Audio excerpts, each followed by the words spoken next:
不行，不能再等了，你今天下午就去。明天呐，就是送甜菜的日子。李江要是同意出本钱，明天我就陪你去码头找郑重，争取把甜菜疙瘩买下来。好，就这么定了。梁氏是铁了心的不想再给陈青青干活，他羡慕嫉妒恨，觉得自己并不比任何人差。一个小丫头片子能干的事情，她同样也能干好。我今天下午去陈家把这个月的工钱结了，顺带跟他们说一声，我不干了。好。吃过午饭，梁富贵儿便急匆匆地去了镇里李记杂货铺。老弟，你这唉声叹气犯啥愁呢？李掌柜摆了摆手，示意他随便坐，摇头苦笑道：哎呀，我能愁啥呀？这不是生意不好做，马上就要走投无路了。嘿呦喂，我当啥大不了的事呢？兄弟别发愁，哥哥这次来呀，就是想告诉你个好消息，我已经想到了办法，咱们马上就能动工熬制赤砂糖了。真的？老哥，你不是说得等到上秋吗？难不成地里的甜菜收获了？哎，不是，是这么回事。梁富贵儿把自己和媳妇儿商量好的计划详详细细说了一遍。哎呀，你这办法我不是没有想过，以前我也去找过那个郑中，好话说了千万，可他就是不卖给我呀，说什么他是个守诚守信之人，干不出那种背信弃义之事。哎，让你说这人不是死心眼儿吗？他老弟，不是人家死心眼儿，而是你不会变通。如果你想要赚钱，就得啃下血本才行。商人重礼轻别离，他正中不远千里来咱们清水镇做买卖，为的就是赚钱。若是咱们把收购价往上提一提，你说这甜菜他卖给谁？我咋就没想到呢？哎呀，真是当局者迷，乱了分寸呐！就按你说的办。可是，见梁富贵欲言又止，哎，老哥，有话但说无妨。如此啊，我就不跟老弟绕弯子了。你也知道，我就是个地地道道的庄户人家，家里没啥进项。你嫂子虽说在姓陈的那里做工，可一个月也就是几百文钱，出去吃喝也就所剩无几。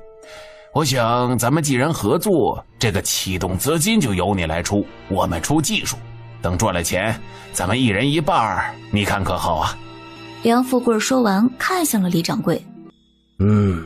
主意倒是不错，可据我所知，1斤甜菜3文钱，若是涨到4文钱，1万斤就是40两银子呀。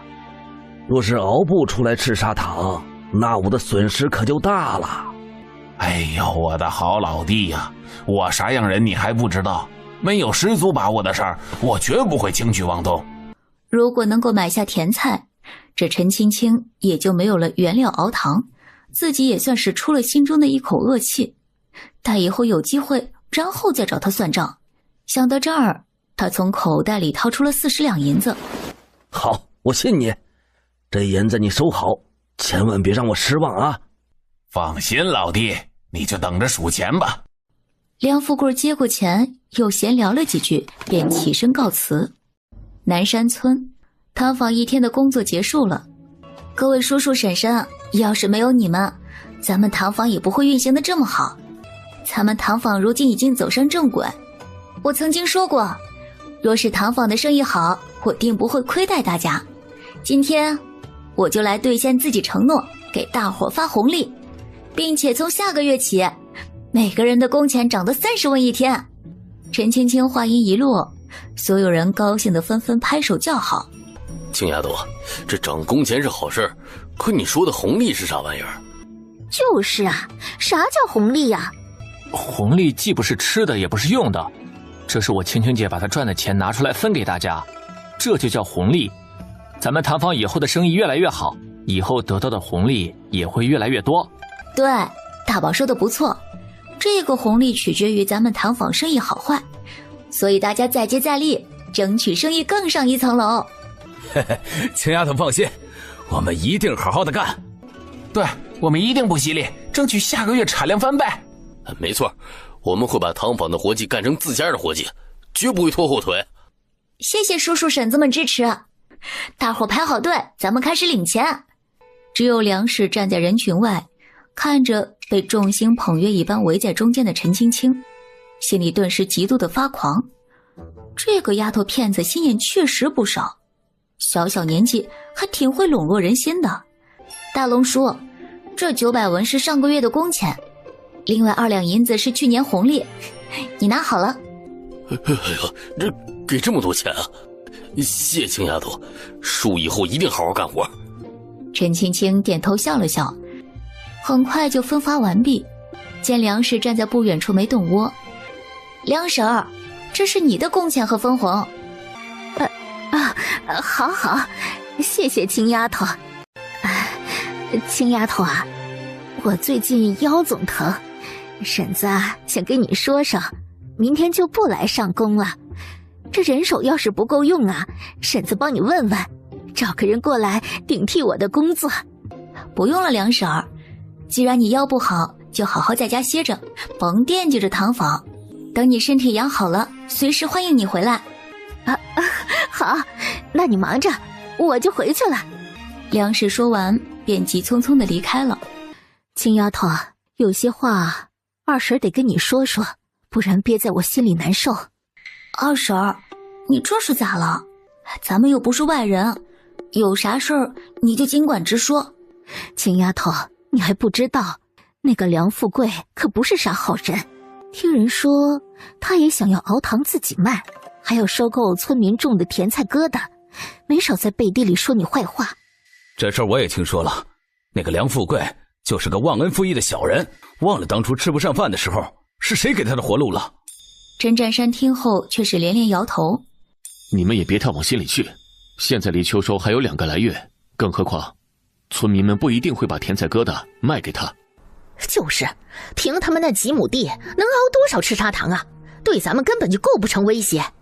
林氏也不以为然地附和了一句。陈青青早就觉得这梁氏进熬糖的屋子不是偶然，现在看来，他在偷学熬糖的技术。人往高处走，水往低处流，有理想固然是一件好事。再者说了，这做生意讲究的是各凭本事，你们不用太担心，顺其自然就行。大宝有一些担忧，开口道：青青姐，他们真要是熬出赤砂糖，对咱们的销路肯定会有影响。是啊，青丫头，俗话说啊，同行是冤家，你可不能大意啊。我们家日子刚好一点，还得攒钱交徭役赋税，要是被梁富贵那个狗杂碎把咱们的生意搅黄了，二叔家可就没活路了。你们放心，不会有这么一天的。一日，如今糖坊的供货量是越来越大，光是安阳县要货量就增加2倍多。姐，我先走了，路上小心，到了书院好好读书，争取下次能够参加童试。你要是能考上举人或者是状元郎，姐将来可就有靠山了。姐，我会努力的，绝不辜负你的期望。好，姐相信你。这才回来几天，又要走了，就不能在家多待几天？小韩是去读书，又不是去玩，在家待着能有啥出息？哎，这些我知道，可几个孩子都不在家，我心里……行了，孩子们都有本事，就让他们出去闯荡，难不成留在家里陪着咱俩种田不成？娘，我爹说的对，这鸟大了就得出窝，孩子大了就得独立。若是一味的在你的照顾下长大，这长大了能有什么出息？难不成你还想让我们回到以前的苦日子去啊？哎呀，娘不是那个意思，当然是你们的前程重要。就是这冷不丁的要走啊，我心里有点不舒服。娘，您别难过，儿子下次休末一定早早回来陪你。好，赶紧走吧，别让你大宝哥等急了。来到村口，大宝早已经等候在那里。这个时候，刘老憨也驾着牛车走过来，车上坐着梁富贵还有梁氏。大宝笑着挥手打招呼：富贵叔、富贵婶，你们也要去镇里啊？要不咱们同行吧？是啊，富贵，要不你坐大宝的牛车和他一起走，也省得我再跑一趟。不用，大宝，我们还是坐老韩叔的牛车，就不耽误你们了。是，我和你富贵叔啊，还有别的事情要办，咱们啊恐怕走不到一起。好，等等，大宝，青青姐，你有事吗？我想起来，我这里还有一些事情，我和你们一起过去。大宝，咱们走。好嘞，你们坐好。很快便到了清水镇，陈青青让大宝先送陈寒去孔府书院，他则是快步地朝着码头走去。清水镇码头，郑中的货船已经到了，正在指挥工人卸船。富贵，那个人就是送甜菜的商人，接下来能不能痛快的成交，可就看你的了。放心，媳妇儿，你就请好吧。郑大哥，一路上辛苦了。客气客气，请问你是哪位啊？你怎么知道我姓郑啊？郑大哥，我是南山村的梁富贵，知道你船上是熬着赤砂糖的原料，我们村里很多人都想购买，我代表大伙儿来跟您谈谈生意。很抱歉，这批货是你们村的陈姑娘预定的，我不能卖给你。郑老板不要急着拒绝呀，价钱好商量。你要是同意跟我合作，我会在原价的基础上每斤多加1文钱。郑老板放心，以后你有多少甜菜我就要多少，这其中的利润你好好算算，可不是一笔小数目。郑老板，我男人的话不假，做生意讲究的就是赚钱。你若是同意呀，这一船甜菜就能多赚10两银子，对您而言可是件天大的好事啊。我见过你，你在陈姑娘的糖坊做工？没错，郑老板真是好记性呢。我确实在陈青青的糖坊做工，可现在已经不干了。我们夫妻啊，打算和郑老板合作，您只要同意跟我们合作，以后您的甜菜呀，我们就按4分钱1斤收购。兄弟，做生意讲究的是诚信2字。陈姑娘对我有恩，俗话说一饭之恩当永世不忘。她在我最落魄的时候出手帮了我，做人我不能言而无信。很抱歉，这趟货我不能卖给你。若是梁兄有意合作，我下次可多运来1万斤，咱们再合作也不迟啊。郑兄此言差矣，虽然陈姑娘有恩于你，可你作为商人应以利字当先，报恩不是你这个报答法啊。就是啊，啥叫诚信呢？能当饭吃啊，还是能当银子花？郑老板呐，不是我说你，你千里迢迢来这里贩卖甜菜疙瘩，是图的啥呀？不就是为了多挣几个钱吗？这年头钱不好赚，老话说得好，有便宜不赚王八蛋。我就纳闷了，送上门的好事儿，你咋就想不明白呢？你这1年多给人家送货，始终就没涨过价，这也算是报了恩了。你就算是把这些甜菜卖给我们，陈青青也说不出啥来。这个时候，围观的几个商人忍不住的开口道：郑老板，咱们做生意不就是为了多赚几个钱吗？您可别犯糊涂，多1文钱，您这一趟的收获可就多不少呢。是啊，邓老板，出门在外跑生意不容易，既然他们有诚意，你就把这些货卖给他们吧。就是人家都出了高价，要是我就卖给出价高的人。郑老板，您就把这批货卖给我，我保证以后像陈青青一样跟你永久合作。抱歉，这位兄弟，常言道，行有行规，道有道行，凡事得讲个先来后到。你若是想进购甜菜，我下次可多额外运输过来一些，但这批货我绝对不能卖给你。郑兄，你别着急拒绝，再好好想想，这可是送上门的买卖，多少人想求都求不到的。君子有所为，有所不为，人无信不立。今日我若是为了这点银子就背信弃义，那我还算是个人吗？梁富贵被这番话羞的是面红耳赤，无言以对。而人群外的陈青青早已是把他们的对话听了个一清二楚。哟，好一个巧行坏事之辈，居然敢在这里哄抬物价，扰乱市场。梁富贵看到陈青青突然出现，他顿时愣住了。青丫头啊，你这话就不对了。啥叫哄抬价格呀？我愿意花钱出高价，谁也管不着。俗话说呀，钱不能让一个人挣，钱也不能让一个人花呀。你吃肉也得让我们喝点汤啊。既然你能熬制赤砂糖，凭啥不让我们干呢？对，我一没偷二没抢，就是光明正大和人家谈买卖。张老板，就依你刚才所言，我们预定下次的甜菜1万斤。这个……郑中面露难色，看了一眼陈青青。郑叔，买卖，有买就有卖，你不必为难。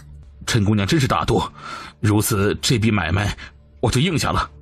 梁兄，既然你订购了1万斤甜菜，那就先支付1半的定金吧。好，钱没问题，这是定金，你收好了。先等一等。嗨，这位兄弟，来得早不如来得巧，你不是要甜菜吗？那东西在我们那儿不是啥稀罕玩意儿，我手里就有，整整1万斤。这位兄弟，你说的可是真的？哼，我没事骗你干啥？不信跟我去看看，就在船上。不过我的甜菜最少4文钱1斤，少了我可不卖呀。都是3文钱，你别坐地起价啊。嫌贵啊？那就等着下个月吧，我不着急。哎，兄弟，先别走啊。哎，别急，让我好好想想。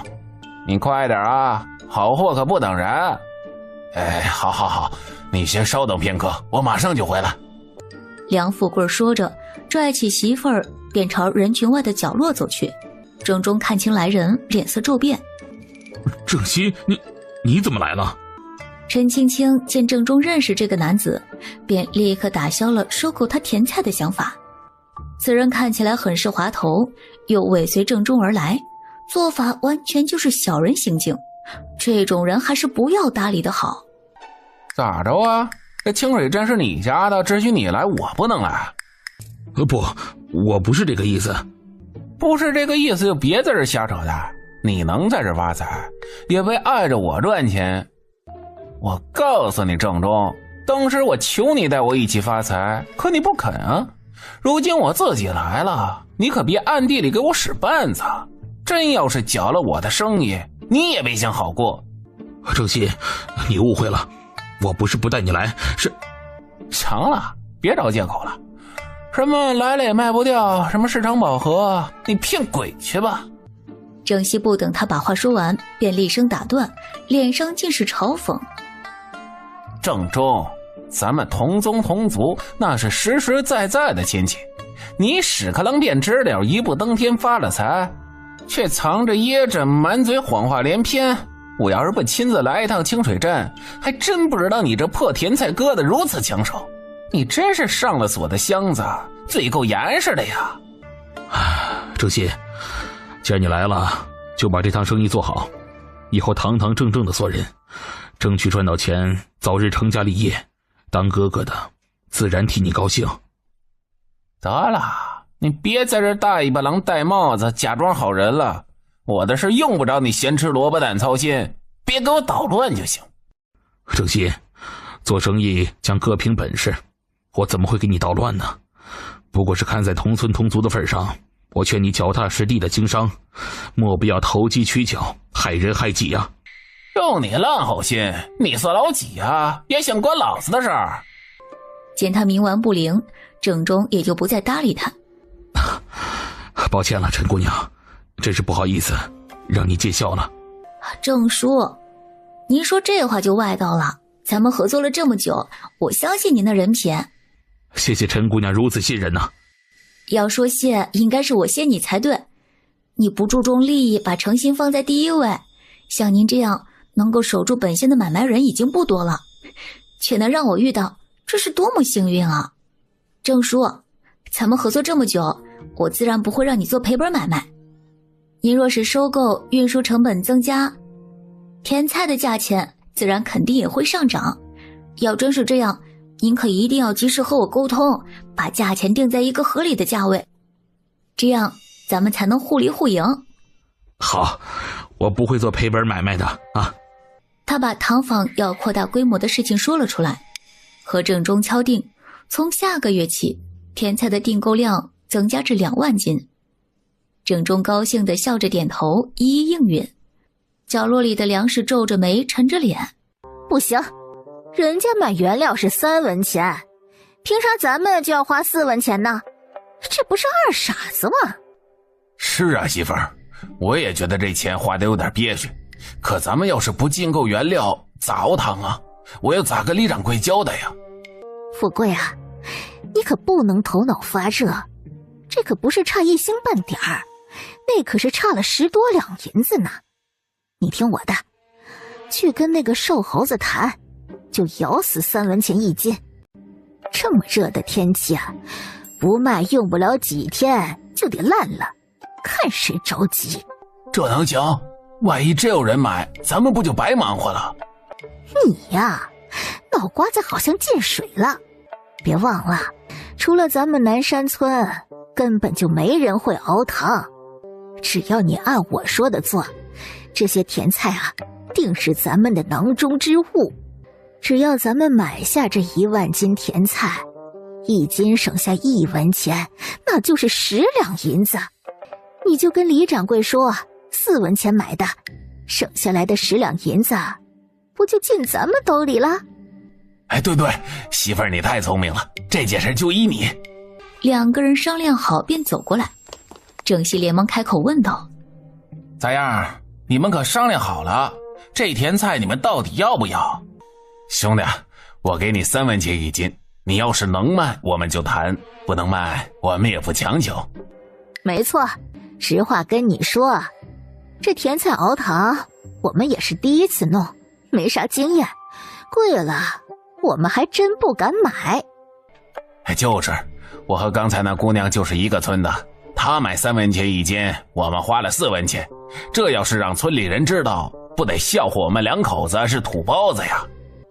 3文钱1斤也不少了，要知道他收购的甜菜都是正中挑剩下的残次货，1万斤才花了2两银钱。好啊，3文钱就3文，咱们可以长期合作。好好，既然如此，你赶紧找人写船，然后把甜菜运到南山村。行了，没问题。郑熙摆出一副大度的样子，见样学样谁不会呀？跟着郑中做就对了。南山村，梁富贵购买1万斤甜菜的消息顿时在村里炸开了锅。哎，听说了没？那个梁大嘴今儿个也弄回来1万斤的甜菜，看这架势啊，还真是要熬制赤砂糖啊！没看出来，这个梁富贵还真挺尿性。本来以为他是大姑娘敲定自得其乐，过过嘴瘾罢了，没想到还真是老牛放屁，惊天动地啊！他这不是惊天动地，是他娘忘恩负义。这以前咱们村穷的别说衣服，就连裤衩子都穿不起。这要不是亲丫头开了堂房，让咱们家家户户都有一个名额能干活拿工钱，就咱们这样的都得逃荒要饭去。可不是呗，梁富贵这事儿呀，做的确实有点过分了。这2口子还挺能抓钱，竟然一口气能买下1万斤甜菜，这可不是一笔小钱呀！哎呦喂，我的傻嫂子哟！就那2口子有这等的本事啊，不是我小瞧着他们，就是他们再能省再能赚钱，就算是拿屎当酱吃，他们也没有这腰子，拿不出啊这笔子钱。那是梁富贵赊来的？赊啥赊？一个人拜把子，他算老几呀？你们不知道，可这是瞒不了我的呀。梁富贵有个堂弟在镇上开买卖，肯定是从那里倒腾出来的银钱。是吗？还有这事儿？看来这梁富贵是早有预谋呀。做生意这事儿可不是谁都能干的，要我看呢，他们2口子就是穿着孝衣去道喜，纯粹就是瞎胡闹。真要是赔了，往后的日子那可咋过哟？你这话说的对，就那2口子抠搜的，恨不得1文钱比那月亮还大。就算他们想要熬糖，也得看看有没有人愿意去给他们干活呀。没错，这俗话说呀，一个篱笆3个桩，一个好汉3个帮。红花虽然好看，这也得有绿叶相扶。就他们干的这他妈操蛋的事儿，估计没人去扯这闲的。对，就让他2口子。堂房，哎呀，你们倒是多说句话呀！难不成咱们就让那白眼狼这么欺负不成？要我说，咱们拿着镐头跟他们拼命去，要不然他以为咱们好欺负呢。媳妇儿，你说的对，找他们算账去。梁氏那个没良心的，我就说嘛，他这天天往熬堂的屋子里跑，感情是在偷学啊，绝不能让他们得逞。哼，我这就找他们去，真要是给脸不要脸，我就跟他们玩命。够爷们儿，我跟你一块儿去。老二，别胡闹，赶紧回来。哎，大哥，我没胡闹，那狗日的梁富贵太欺负人了，在咱家偷偷的学会了熬糖，现在竟还想单干，世上哪有这么好的事啊？我咽不下这口窝囊气。就是，青丫头给他们一份谋生的差事，他们不知道感恩也就罢了，竟还想过河拆桥，给咱们添堵，这不是恩将仇报吗？这种小人呐，就是欠揍。二叔二婶儿，你们先别激动，这件事情没有你们想的这般严重，人家想干什么就干什么，想怎么干就怎么干，这可是人家的自由，咱们也无权干涉。哼，那也不行，姓梁的白眼狼，我要是不把他挠成血葫芦，我心里难受。对，就这么干，我也是这么想的，打死那个没心没肺的狗东西。行了，占良，你就别跟着添乱了。青丫头说的对，人家想干啥就干啥，咱们没权利干涉人家。真要是惹出啥麻烦，咱们根本就不占理儿。陈占良无奈地摇头叹了一口气，小声嘀咕了一句：唉，那现在咋办啊？难不成就眼睁睁看着那个姓梁的熬糖啊？你们不用为这件事情着急，这甜菜熬制赤砂糖，这也不是多难的事情，只要在咱们糖坊做工的人，他们稍微用点心就都能学会。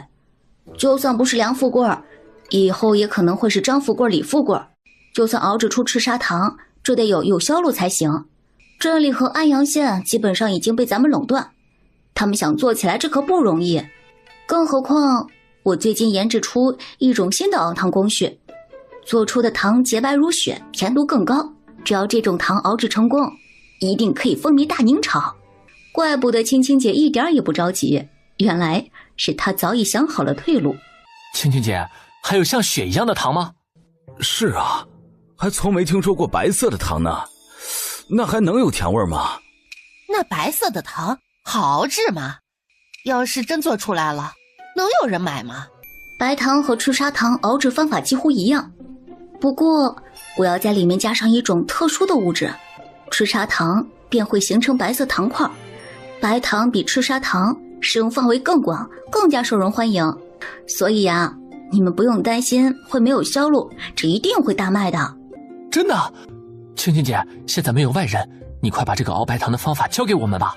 你先去准备50斤的甜菜榨成汁儿，我去取一样东西就过来。好。陈青青笑了笑，随即把石灰水倒入锅里。这就是制作白糖的秘密。这个水看起来好像是淘米水，这东西真能弄出来白色的糖？是啊，这是啥东西啊？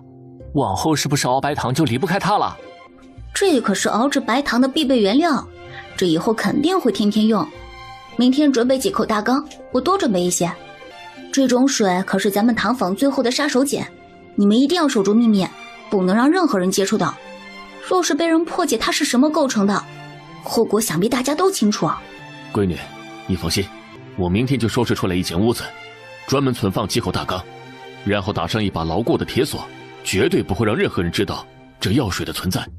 对，咱们一定守好这个秘密，要是被人知道，恐怕还会有人像梁富贵一样。说话间，锅里的糖水沸腾了起来，陈占山拿着铁铲来回的搅动，糖便开始缩水凝结。陈青青见状长呼了一口气，新品白糖成功了。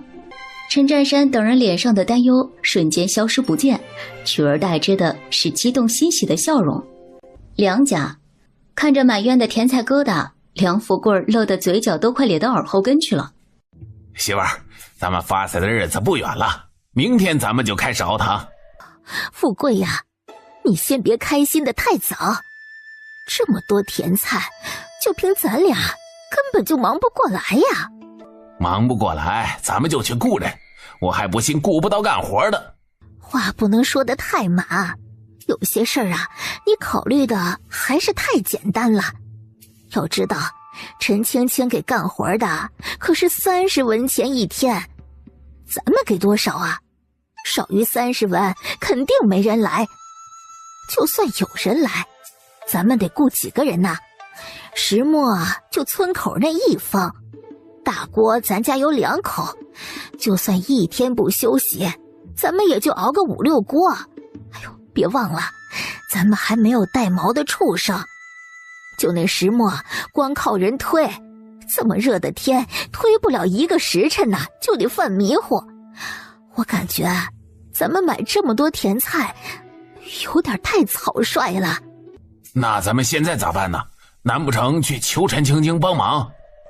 你想的也太天真了，你觉得他会帮咱们吗？哼，想当初啊，陈青青不也是这么过来的？我就不信他能干，咱们就干不了。对，媳妇儿这话我爱听。走，咱俩现在呀，就去村口招人，问问谁愿意来咱家干活，40文1天。我就不信没人来。媳妇儿，咱家算上你干活赚的钱和买甜菜剩下的银子加起来也就15两，给他们开40文1天，是不是太多了？你就别算计了，咱们要是能雇到人啊，我就烧高香了。哎，不行，就10文钱1天，多了我没钱给。媳妇儿，实在不行，咱们就去隔壁雇人，1天也就10文钱，哪用得了那么多呀？剩下的钱咱们炖肉吃多好。那就听你的，咱们先去试试，万一没人干啊，咱们得赶紧去隔壁村雇人，不然这么热的天。梁氏心急如焚，陈家地窖阴凉干燥，这甜菜放上1个月也不会坏，可是自家的1万斤甜菜都堆在院子里，若是不及时处理，这恐怕都得烂掉。村口的大柳树下，10几个村民正围在一起闲聊。大伙都在这待着呢，我们家准备弃农经商，甜菜疙瘩已经买回来了，现在就等着熬糖了。不过我们2口子忙不过来，现在想找几个人帮忙干活，谁愿意赚这份钱，来我这里报名。众人你看看我，我看看你，谁都没有搭话。梁富贵，你家给开多少钱1天啊？大笼子兄弟啊，我们梁家糖坊刚开始运作，工钱肯定比不上陈家糖坊。不过你放心，等我们糖坊走上正轨，工钱自然不会亏待大家。哼，别整那些没影的事啊，你就说多少钱就完事了。我们暂定是10文钱1斤。哎，大伙儿放心啊，虽说这会儿工钱有点少，但是随着生意的扩大，我肯定不会亏待了大伙儿。到时候咱们有钱一起赚，有酒一起喝，有肉一起吃。你可拉倒吧，这么多年谁吃过你家1顿饭，喝过你家1口水，还一起吃肉？你在这糊弄啥小子呢？啊？就是，还是你自己坐在炕头上喝酒吃肉去吧，我们可没这口头福。没错，像你这样重情重义之人呢，我们可不敢招惹。真要是翻脸不认人，我们可受不了这窝囊气。谁说不是呢？这我们就是要饭去，也不给心术不正的人看活。大笼子，你说谁心术不正啊？按你的意思，那青丫头帮过我们家，我就得一辈子给她当牛做马呗。就是，凭啥能发财的事不干，却要缩着脑袋给人家打长工？也不知道姓陈的丫头片子给你们灌了啥迷魂汤，竟让你们如此替他卖命。据我所知，他给他家人开的可都是30文1天，可给你们却是20文。他要是真把你们当回事儿，能区别对待？人家是实在亲家，这别说30文，就是300文，我们也不眼馋。行，你有种，你是好人，你懂得知恩图报。既然你这么有良心，那你就好好给姓陈的卖命，当一条听话的好狗吧。你他娘的找揍！挥着拳头就要揍他。大笼子，住手！富贵，你要招人干活就招人干活，不要进行人身攻击呀！是，我就是闹着玩呢。你看你多大人了，说2句还要动手，也不怕别人笑话。大笼子翻了个白眼没理他。作为一村里正，吴保安不能偏袒陈青青，也不能压制梁富贵。村里任何一个人想干一点营生，他就必须得全力支持才行。富贵，你想熬糖，这也算是件好事，我们都替你高兴。你好好的干，争取成为第2个陈家，到时候富起来，你可别忘了多多照顾香菱呢。李正，你放心，我一定不会忘了乡里乡亲。那就好，我相信你。现在富贵家也想要经商熬糖，作为乡亲，理应帮忙。你们看看，谁愿意去给大家做工啊？李正啊，不好意思啊，我在亲丫头家干得还挺顺心的，一年到头还有红利，我挺知足的。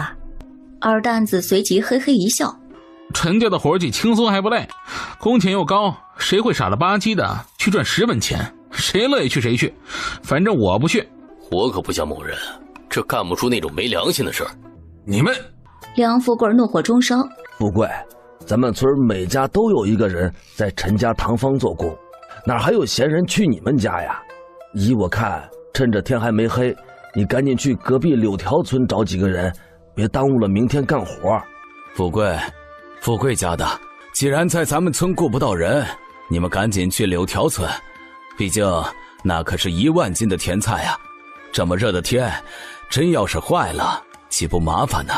等等，算我一个，我在家闲着没事干，我不嫌赚的少。秀才娘子啊，这活计啊，恐怕不是你能干的。我们要是用了你，万一秀才老爷回来埋怨，我可担待不起呀。富贵嫂子，你这说的啥话呀？有啥担待不起的？你也知道，我们家现在没有田地侍弄，家里呢又没啥活计，这一天天闲得我浑身哪都疼，还不如干点活计来伸筋骨，也算是锻炼身体嘛。哎，你可不能不给我这个机会啊！去陈占山家干活，老婆婆是死活不同意，觉得丢脸。秀才娘子放心，我给你留个名额，明天早上啊，你就来我家上工，嫂子给你找个轻巧的活计干。好，那就这么说定了，你们忙着，我得回去啊，跟我婆婆说一声，我怕她舍不得让我去。如花说完，转身一溜烟的走了。梁家也是一派热火朝天，随着一锅锅熬制出来的赤砂糖，两人悬着的心总归是到了位。可是他们没有毛驴儿，这锅炉石磨也是有限，使出吃奶的劲儿，一天也只能用掉200斤的甜菜，酿出40斤的糖。这天终于攒够了500斤的赤砂糖，梁富贵雇了一辆牛车去了清水镇。老弟，哥哥给你报喜来了。李掌柜淡淡的瞥了二人一眼，脸上看不出一丝喜色。老弟呀，我们熬出赤砂糖了，足足攒了500斤，都在门外车上放着呢。你们呐，可真是把我坑惨喽！老弟，你这话啥意思啊？我们辛辛苦苦干活，你不夸赞几句也就罢了，啥就我们把你坑惨了？是啊，我们糖也熬出来了，你咋还不高兴呢？哎，这也不能全赖你们，你们能熬出赤砂糖已经很了不起了。哎，这都是命啊，活该我倒霉呀！你这话怎么说的呀？你们当真不知道咋回事啊？你看你这人，我要知道还问你干啥呀？你们先看看这是啥东西。哎呦，老弟呀，你真逗，连这玩意儿你都不认识啊？这不就是白盐吗？就是啊，这白盐我们还能不认识？你让我们看这玩意儿干啥呀？你们尝尝，看看这是白盐吗？听到李掌柜这么说，梁氏皱着眉头，用手捏了一点放入嘴里，顿时瞪大了眼睛，满脸的不可置信。这白盐咋是甜的？哎呦我的亲娘，还真是甜的，这是啥新鲜玩意儿啊？哎，这不是白盐，是白糖，甜度比赤砂糖要高，吃着更是方便。不管是泡茶、做菜还是做甜点，既不影响颜色，也不影响美观。这东西呀，已经在镇里卖疯了。赤砂糖现在根本就无人问津。你的意思是说，咱们赚钱大业还没开始就结束了？差不多是这个意思。不过你们放心，虽说这赤砂糖不好卖，但多多少少也能卖点，赚点辛苦钱还是有可能的。咋会这样啊？哎呦，这不是裤衩子改帽子，瞎他娘的折腾吗？要知道这样啊，还不如留在陈家做工省心呢。梁富贵也意识到了问题的严重性，这要是赤砂糖不好卖了，那家里的甜菜疙瘩咋整？他和送甜菜的郑西已经签了契约，以后每个月都送1万斤的甜菜。老弟，你脑子活络，赶紧给算算，你店铺一个月能卖多少赤砂糖？除去本金，我还能赚多少？还能不能继续干下去啊？难呐！哎，实话跟你说，自从这白糖一出现呐，我店铺里一天也卖不了半斤赤砂糖。想要发财，你还是得想办法把制作白糖的方法弄到手才行啊。我到哪儿弄去啊？刘记杂货铺的白糖是陈家供货，这白糖是陈家发明的，这意思你还不明白？你是说让我去偷学手艺？哎，不行不行，陈家都让我们给得罪透了，不可能让我们再去做工，这个主意根本行不通。那我也帮不了你们了。当初我给你们拿了40两银子，你今天送来500斤赤砂糖，按85文钱一斤算，总共值42两5千银子。以后要是没有白糖，就不要再送了。就算送来，我也卖不掉。兄弟，你可不能这么办事啊！当初咱们可是说好的，我们负责熬糖，你负责手卖。现在你咋说不要就不要？那我们咋办？就是啊，当时可是你让我们熬糖的，现在你说不要就不要，哪有你这样拉完屎还往回做的？你们说这些有意思吗？我店铺都快关门大吉了，我找谁说理去？哎，你们就别在我这儿磨叽了，有这功夫赶紧回去想想咋把熬白糖的技术学到手。只要有了白糖，所有的事儿都能迎刃而解了。除去40两本钱，还余下2两5千银子，除去人工的费用，这钱是不是应该平分？该是你们的，我自然不会独吞。2两5千银子，你算算，除去人工还剩多少钱？我拿给你。我雇了5个人干活，熬糖用了12天，工钱总共600文，还剩1两9钱。你应该给我950文，加上工钱600文。算得真清楚啊！等着，我这就拿给你。老哥，我是打算咱们长久合作，可没想到姓陈的鬼点子这么多，竟弄出个白糖。不过我觉得你一点也不比他差，这白糖也一定难不倒你。为了以后能发大财，你们2口子回去可得好好琢磨琢磨呀。你说的我都懂，可这事儿怕是不好成啊。离开李记杂货铺，朝着家里走去。记事堂，陈青青正在给一个孩子看诊。大婶儿，你儿子晚上睡觉是不是不踏实，还经常磨牙？对，没错，整天晚上闹腾。可这些和肚子疼有关系吗？当然有关系，因为你儿子肚子里有蛔虫，影响食物的吸收。若是不把虫子排出体外，这些症状就不会消失，久而久之就会影响孩子的正常生长发育。娘，虫子会不会把我吃掉啊？我好害怕。儿啊，你别怕，这位姐姐一定有办法把你肚子里的虫子除掉啊！陈姑娘，吃啥药才能把我儿子肚子里的虫子除掉啊？陈青青知道有几味中药也能驱虫，可是疗效较慢，不如空间里的驱虫药方便。他在自己医药箱里拿出2粒递给夫人，明天早上空腹食用，1个时辰之后，然后再吃饭，肚子里的蛔虫就会立刻清除掉。以后饭前便后要洗手，这样肚子里才不会生虫子。陈姑娘，不开喝的汤药，这个能管用吗？管用，这可是我家秘制的驱虫药，比那汤药效果好很多。好，谢谢陈姑娘。这些天可把大宝给忙坏了，白糖已经推出，每天的订货量都是成倍的增加。青青姐，咱们的新品白糖如今都卖疯了，不止安阳，就连周边的几个州县都在江掌柜那里进货。咱们现在糖坊加班加点的忙碌，都供不上要货量。陈青青笑着点了点头。青青姐，难道你不高兴吗？大宝，这没什么值得高兴的。我把糖坊交给你打理，你现在应该想一想怎么扩大生产量，扩大生产规模。而不是为了这点小成就就沾沾自喜，以后路还长着呢。青青姐，咱们的生意已经很大很赚钱了，为啥还要扩大规模？大宝，你只看到了眼前的利益，却没看到长远的发展。现在咱们糖坊确实是很赚钱，但是你不能满足于现状，要时刻追求自我超越，这样才能不断进步。你想想，现在安阳县周边乡镇都在江掌柜那里拿货，可是随着人们口口相传，咱们糖坊名气就会越来越大，相应的供求也会增加。如果咱们不及时扩大生产规模，加大生产量，那不是一笔很大的损失吗？如果咱们能够熬制出更多的白糖，是不是就可以把糖卖到更远的地方，甚至是整个大宁朝？青青姐，就算咱们现在扩大生产，可咱们甜菜也不够用啊。这些你可以放心，别忘了咱们村可是种植了很多的甜菜，只要他们尝到甜头，到时候不用你说，自然有很多人都会去种的。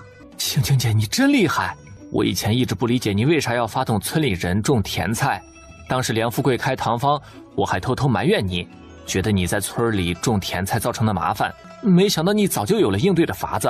人的模仿能力很强，如果不想让外人知道熬糖的秘密，除非不雇佣外人，可是一旦雇佣，势必有人会学会。人的欲望是无限的，没有人会为了仗义或者是恩情放弃赚大钱的机会。我知道早晚会有人另起炉灶，可是怎么也没想到梁富贵夫妇会这么沉不住气，竟想高价买下正宗的甜菜，让咱们没有原料可用。幸亏正宗人品不错，不然咱们可真的做瘪子了。是啊，郑叔确实是个难得的好人。青青姐，我刚才从刘记杂货铺出来，看见梁富贵两口子了。你猜他们熬出的赤砂糖送给谁家了？刘记斜对面就是李记杂货铺，难不成撺掇他们制糖的人就是那个李掌柜？对，就是他。没想到这个梁富贵竟和那个姓李的搭上了线。大宝，你一定要记住，千万把咱们熬制白糖的配方保存好，不能让任何人知道。青青姐放心，我大伯怕放在糖坊不牢靠，已经把原料全都拿回家保存了。我们连夜在大伯的房间里做了一个暗室，任何人都不会发现的。那就好。大宝，如今呢，你已经能够独当一面，这糖坊的事情就由你保管，以后你就是糖坊的二掌柜，以后赚的钱你有28分成。不，青青姐，我一个月赚3两银子已经很知足了，怎么敢跟你28分成？这钱我绝对不能要。哎呀，你就不要再推辞了，这付出努力就要有回报，糖坊你付出的辛苦都看在眼里，我分你2成呢，就是希望咱们姐弟能够齐心协力把糖坊做好，不至于为了利益闹翻脸。这其中的道理你应该能够明白。青青姐，你对我有救命之恩，我永远忘不了你的恩情。就算我永远赚3两银子，我也不会背叛你，做对不起你的事儿。我信你，你也别拒绝，就这么定了。你以后可是糖坊的二掌柜了，好好管理糖坊，争取做大做强。放心吧，青青姐，我一定不辜负你的期望。此时的陈大宝心情澎湃，按现在一天产糖量500斤算，1个月他就能拿150两的银子。随着糖坊的扩大，那可是日进斗金。回去我就招募工人，再买几头毛驴，等正中来了，我就再加大进货量，争取把咱们陈家糖坊做成大宁朝最有名气的糖坊商。好，大胆放手去做吧。青青姐放心，我一定努力，绝对不会让你失望。这些天赤砂糖出货量少得可怜，我想从明天开始就不熬制赤砂糖了，专门熬制白糖。不行，虽然白糖畅销，但是这赤砂糖也不能不做。既然出货量少，为什么还要经营？费时费力，卖得又慢，不如专做白糖。依目前的情况来看，白糖更受欢迎，已经到了供不应求的地步。大宝，做事情能不能急功近利，只看眼前的利益，却忽略了长远发展。俗话说，人无远虑，必有近忧。你不能只关注眼前的利益，要全面的思考问题。虽说赤砂糖现在卖得慢，但是它滋润补血的功效是白糖代替不了的。你若是放弃赤砂糖的熬制，就等于是主动放弃这个市场。放弃这个市场，就等于是给梁富贵提供了一个机会。若是让他占领了市场，哪怕只有1成的份额，你算算，咱们损失多少钱？还有就是，他若是靠赤砂糖在市场上站稳脚跟，他就不可能不去研究怎么熬制白糖。若是有一天被他发现了熬制白糖的办法，凭他在市场上的份额，和他有交情的店掌柜自然会优先进购他的货。这样的话，就等于是你亲手给自己培养了一个劲敌。青青姐，我懂了，你放心，我绝对不给梁富贵这个机会的。懂了就好，记住，要是有解决不了的麻烦，记得过来找我。我知道了，青青姐，那我就先回去了。好的，路上慢点儿。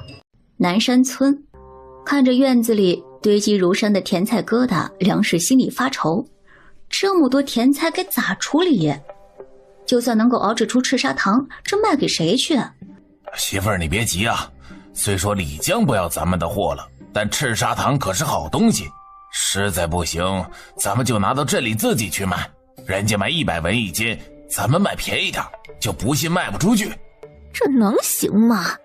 咋不行？我刚才都算计好了，上次咱们熬了500斤糖，用了2500斤甜菜，现在咱家还剩7000多斤，好了也能熬出1400多斤糖，就算卖50文钱一斤，还能卖70两银子呢。就算郑西来送货，咱们照样能留下，你就别犯愁了。你想的倒是不错，万一要是没人买咋办？咋会没人买？老话说得好，天下没有不开张的油盐店，更何况咱们卖的价格低，一样的东西，谁会放着便宜的不买，买贵的？那不是缺心眼儿吗？一样的东西啊，要是我也买便宜的。陈大宝又在村里招募了10几个干活的工人，拉磨的毛驴也增加到了10头，熬制的大锅更是一天到晚不停地燃烧着，出糖量是逐日增加。与此同时，越来越多的客商慕名而来，争先购买白糖，都想把他们当地的独家销售白糖的契约签订下来。大宝看在眼里，急在心上，这原料供应不上，这熬出的白糖根本不够用，没办法把那些客商一一送走，并承诺秋后一定不会让他们空手而归。梁富贵见去陈家买白糖的客商都排起了长龙，不由眼红心热，羡慕不已。心里一合计，这些可都是远道而来的大客商，多多少少会带一些赤砂糖回去。走过路过千万不要错过，我家的赤砂糖味道纯正无杂质，而且价格低，别人家卖85文，我这上好的赤砂糖只要70文钱一斤。这位老爷，我家的赤砂糖保证纯正，价格还不贵，只需70文钱一斤，绝对是良心价。这一共是200斤，以后要是需要，咱们可以长期合作。赤砂糖总体还算不错，不过就是有点发苦，火候大了，不值70文钱。这位老爷一看就是行家，您说的没错，我这锅糖啊确实火大了，您再尝尝这些，绝对口感纯正。不错不错，确实不错呀。这锅火大的赤砂糖是我新雇的人不太熟悉，没掌握好时间，所以味道有点苦。您若是有意购买，价钱上我可以给您便宜点。我店铺里的赤砂糖还真是没货了，你这些呢我可以留下，不过我是奔着买白糖来的这里，刚才那家的货根本供不应求，我没能买到，不知你家可有白糖出售啊？实不相瞒，我家没有。唉，可惜了，你既然能熬制出赤砂糖，为何不熬制白糖啊？现在那东西才是抢手货，你有多少我就能要多少。你先别急，我糖坊刚刚建立不久，等稳定了，我肯定要做白糖的，到时候还望老爷你多多捧场啊。好，你要是能熬制出白糖，我第一个给你捧场。侯大奎说完，朝着身后的仆从摆了摆手，拿起来，这些赤砂糖我要了。多谢老爷，不知老爷身居何处？我要是熬出白糖，去哪儿寻你啊？我乃安阳县侯记粮铺的掌柜侯大奎，你要是熬出白糖，可去安阳寻我。侯大奎说完，把一锭银闪闪的银子递给梁富贵。小的记下了，谢侯老爷照顾小的生意。好了，我就等着你的好消息了。他抑制住心里的狂喜，快步朝着家里走去。花儿一股刺鼻的味道传了过来，熏得他忍不住干呕起来。哟，妹子，你不会怀上了吧？真是恭喜恭喜啊！秀才老爷回来，还不得高兴死呀？咋反应这么大呀？快先歇会儿。不用，我没怀上。嫂子，你快看看那些个甜菜疙瘩啊，好像都坏了。坏了？不可能吧！一打开口袋就看到令他作呕的一幕。哎呦，完了，这下全完了！嫂子，你先别急，里面还有好的。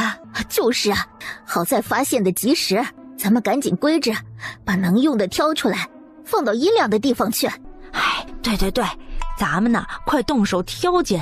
不干活，都围在甜菜堆里干啥？赶紧干活去！哎呦，你个缺心眼的东西，就是不听我的话，现在全都烂了，这日子没法过了。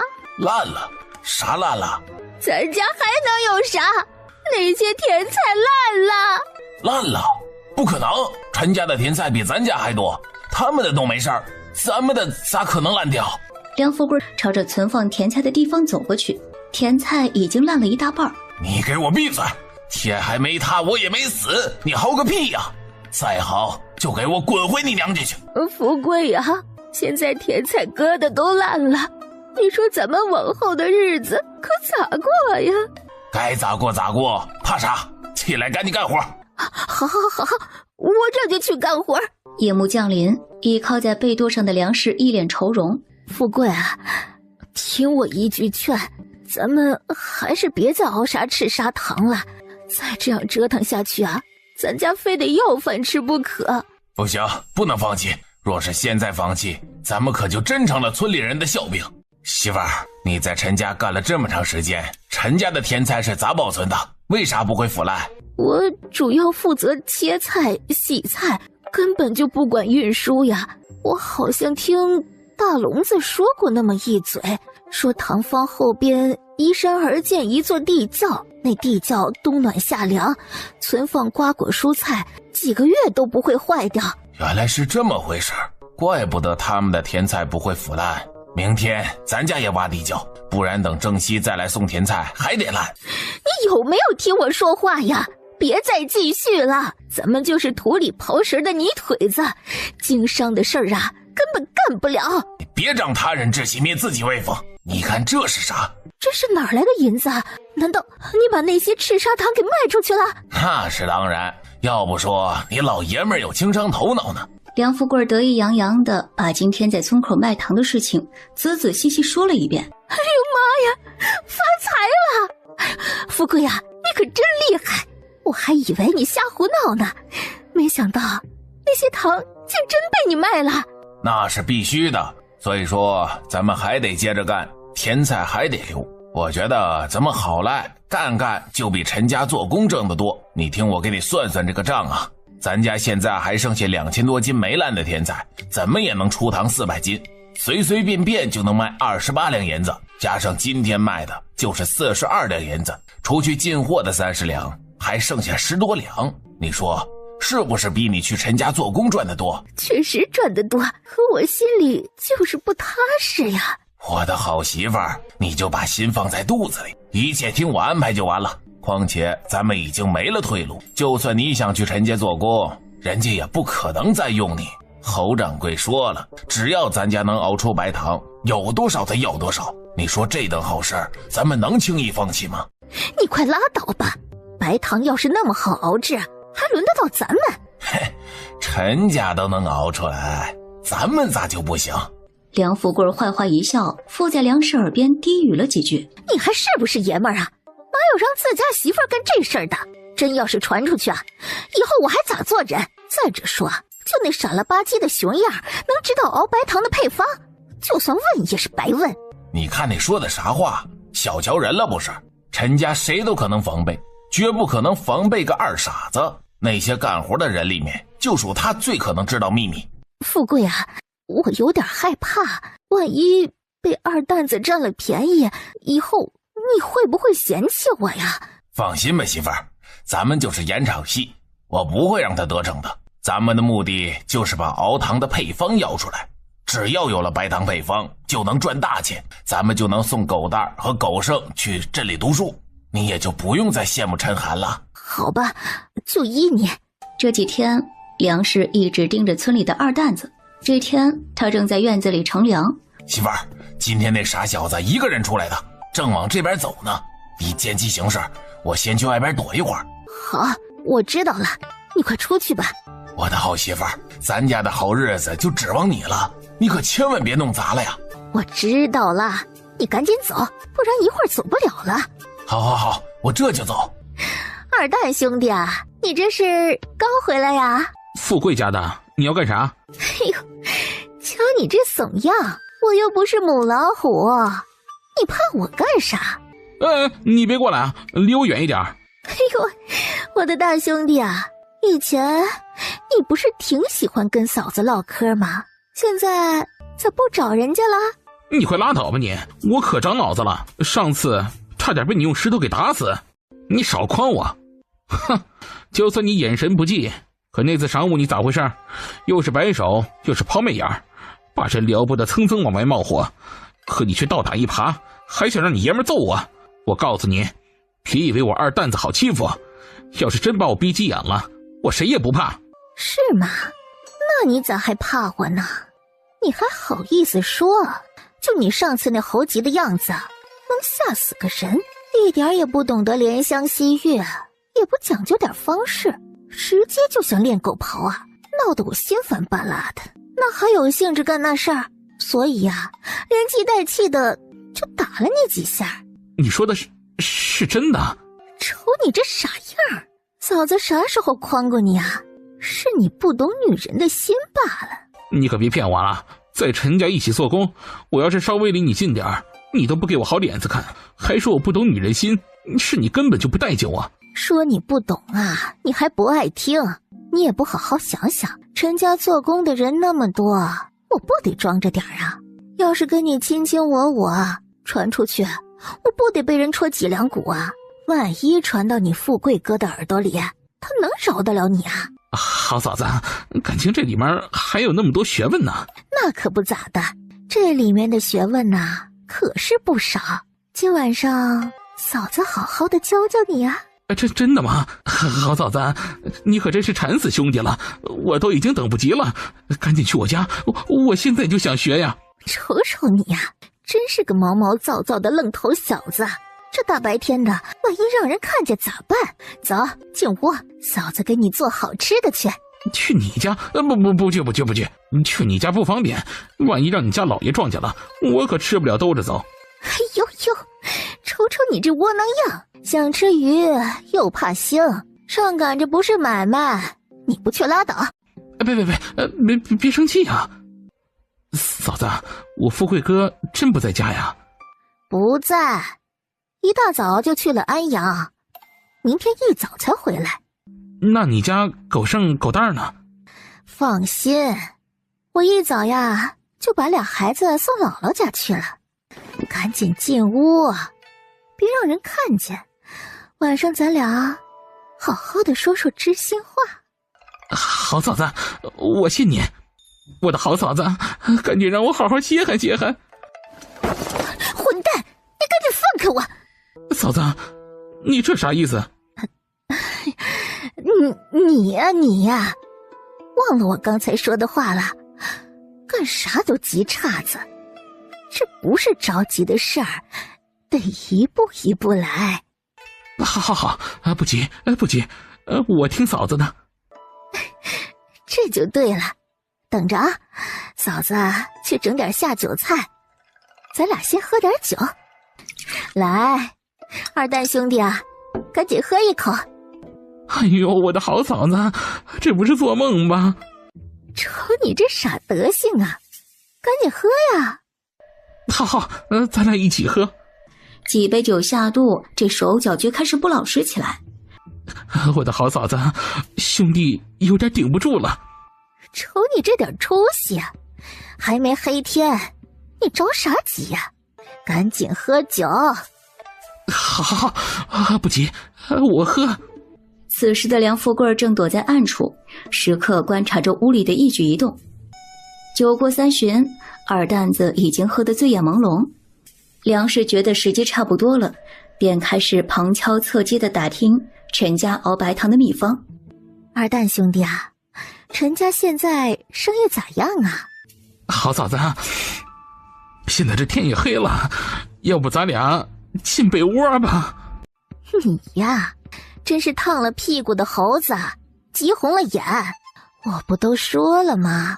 这事儿急不得。先跟嫂子说会儿话。二蛋兄弟啊，你在陈家干得咋样啊？挺好，活儿就不累，赚的还多。不瞒嫂子说，我现在可攒了不少钱呢。到时候我去镇子里给你买点胭脂水粉。就你这脸蛋儿，要是瞄个眉画个眼，保准把咱们村里那帮老少爷们儿给迷死不可呀。你有点正经的，把我说的好像跟个破鞋似的。哎呦，我不是这意思，我就是夸你长得带劲呢。快把我这个魂儿啊都勾出来了。陈家可真了不起啊，竟还研制出像雪一样白的糖。那玩意儿好熬不呀？好熬，跟熬那个吃砂糖差不多，就是放锅里面慢慢熬呗。他们没啥秘方？秘方？我就是个干活的，我哪知道啥秘方啊？再者说，那秘方可是机密，不能瞎说的。梁氏一听这话，就更加认定二蛋子知道熬制白糖的方法。二蛋兄弟啊，你就别跟嫂子藏着掖着了，只要你告诉嫂子，嫂子以后对你更好。哎，这不是我不想说，是我真不知道啊。二蛋子心里长了草，满脑子都是那些香艳的想法，根本没有兴趣聊这些。我的好嫂子，先别扯那些没用的了，咱赶紧办正事儿吧。用力地撕扯着他的衣服。我的好嫂子，你就别让我再等了。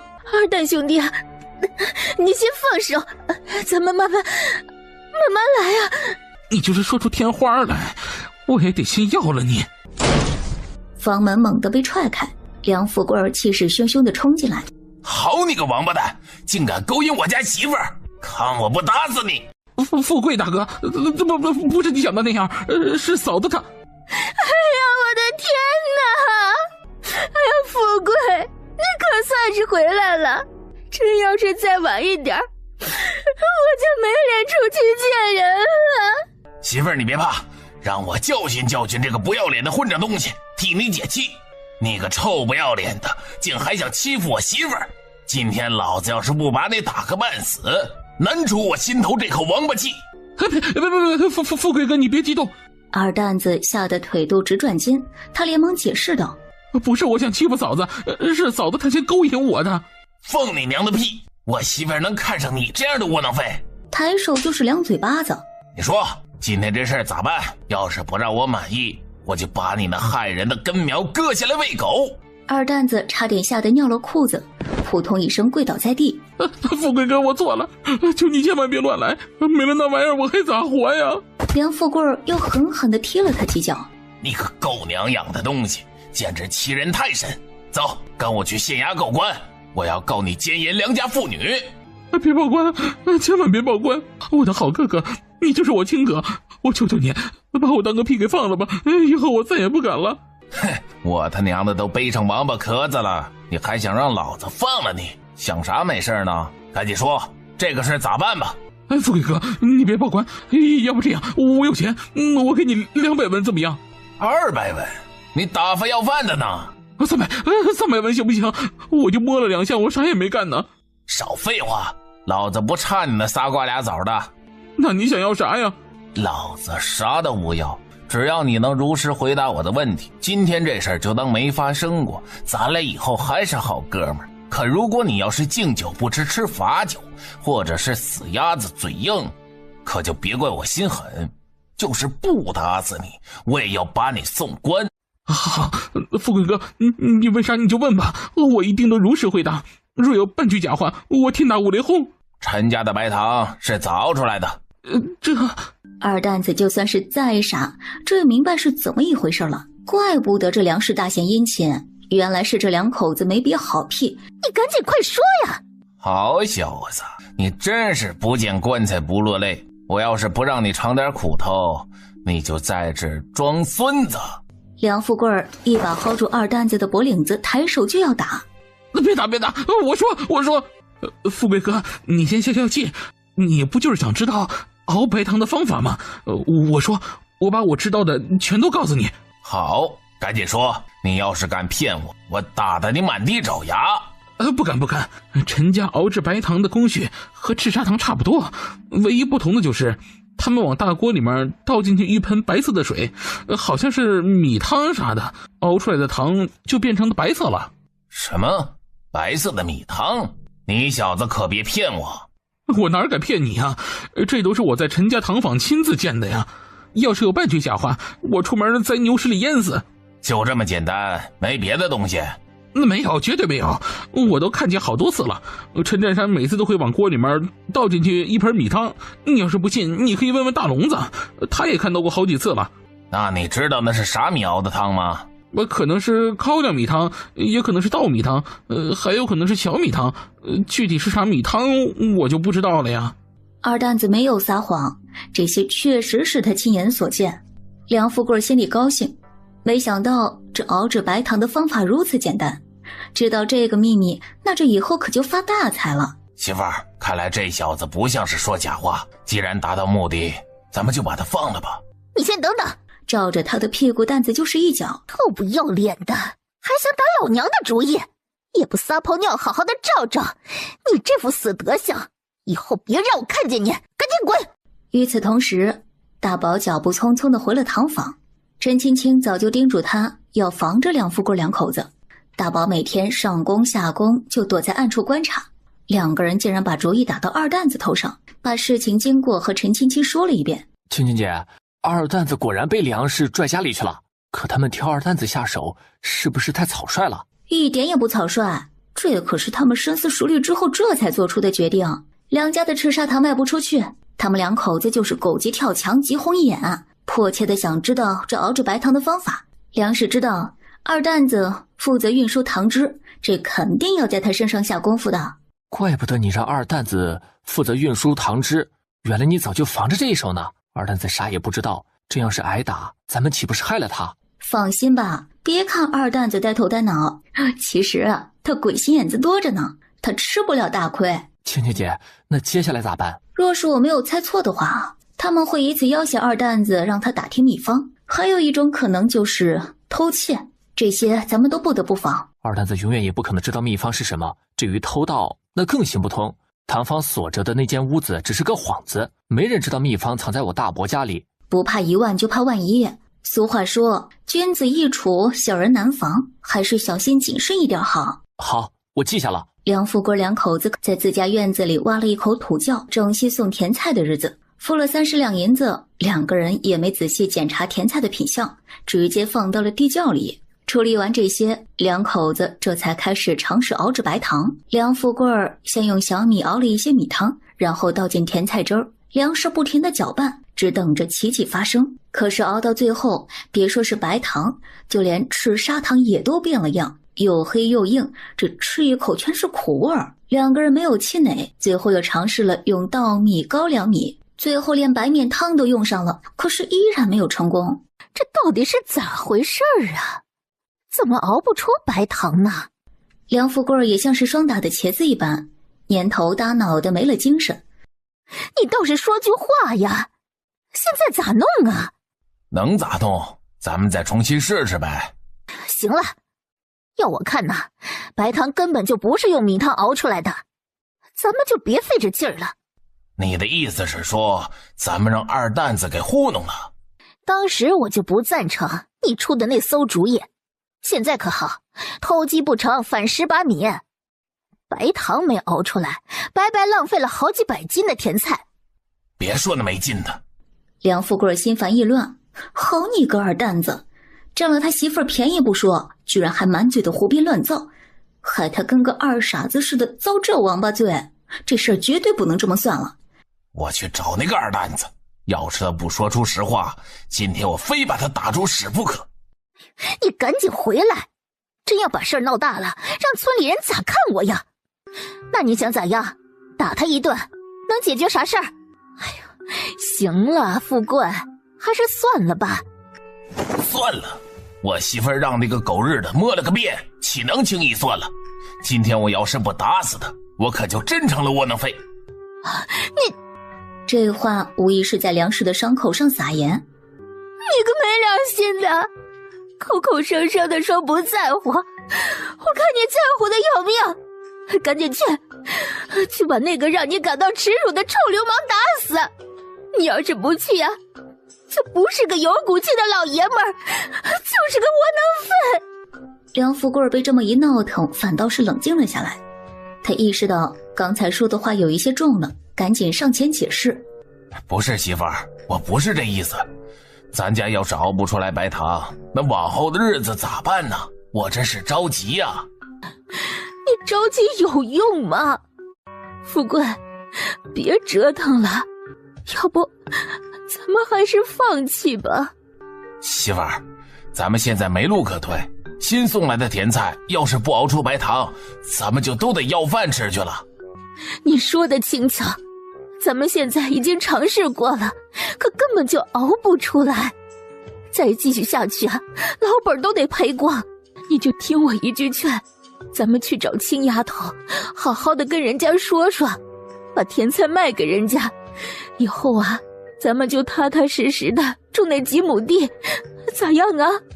不行，老陈家现在都恨死我了，巴不得咱们甜菜烂掉，不可能好心收购甜菜，肯定是秘方不对，要不就是咱们哪个环节出了差错，才导致熬不出白糖的。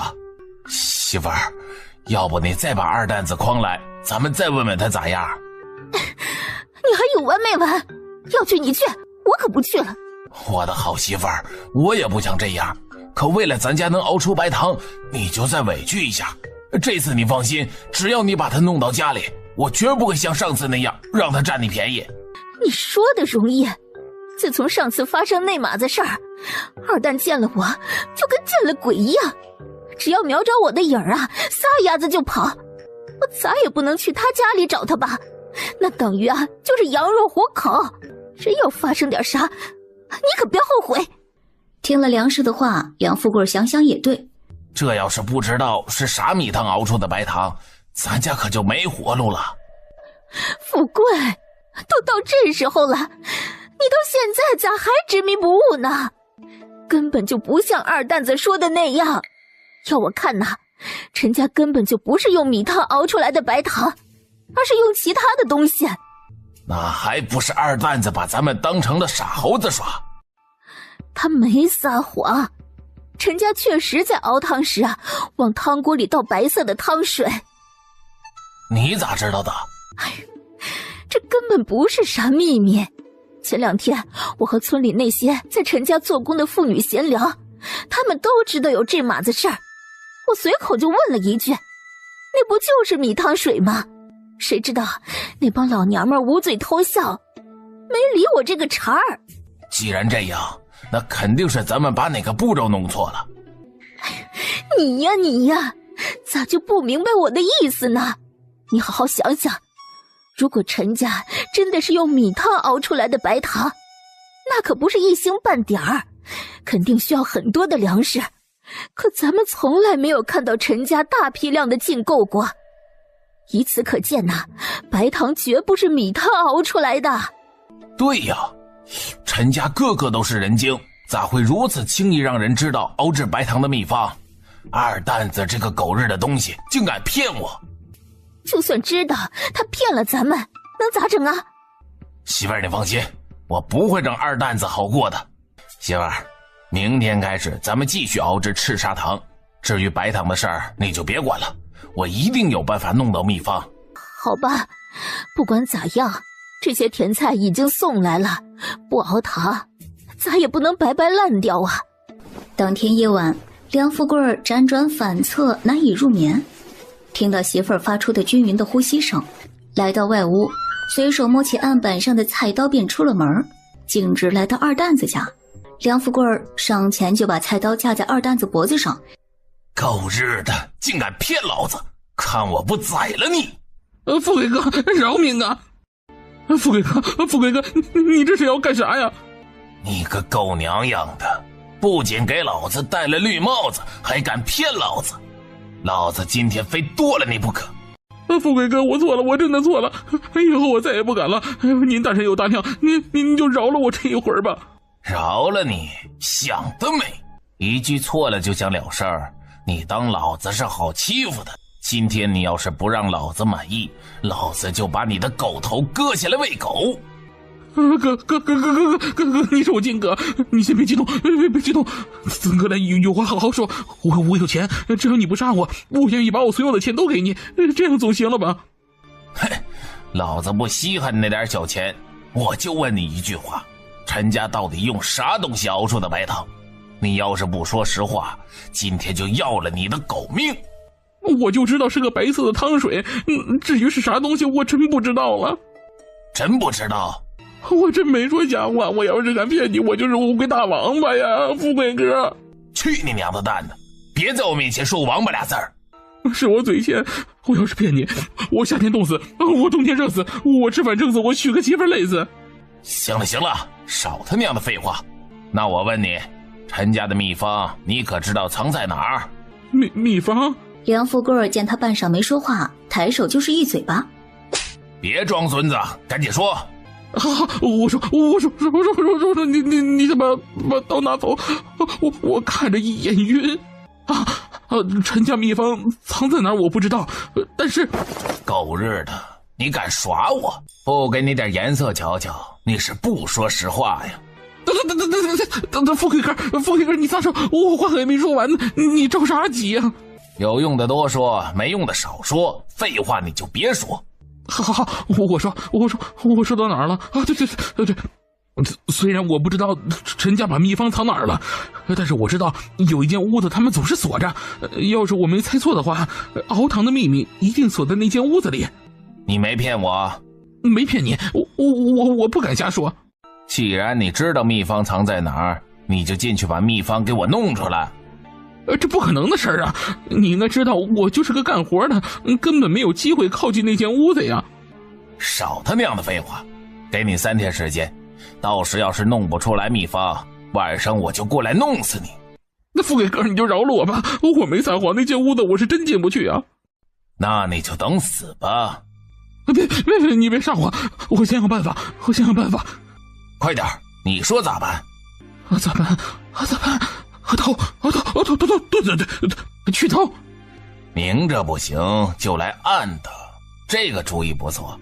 行啊，没看出来你小子脑瓜子还挺灵活。哪里，我这不是为了富贵哥排忧解难吗？好，既然你想到了这个好主意，那就有劳了。你这话啥意思啊？少在这给我装傻，赶紧去给我偷秘方去。啥？你让我去偷？废话，你想到的主意，你不去谁去？这叫啥事儿啊？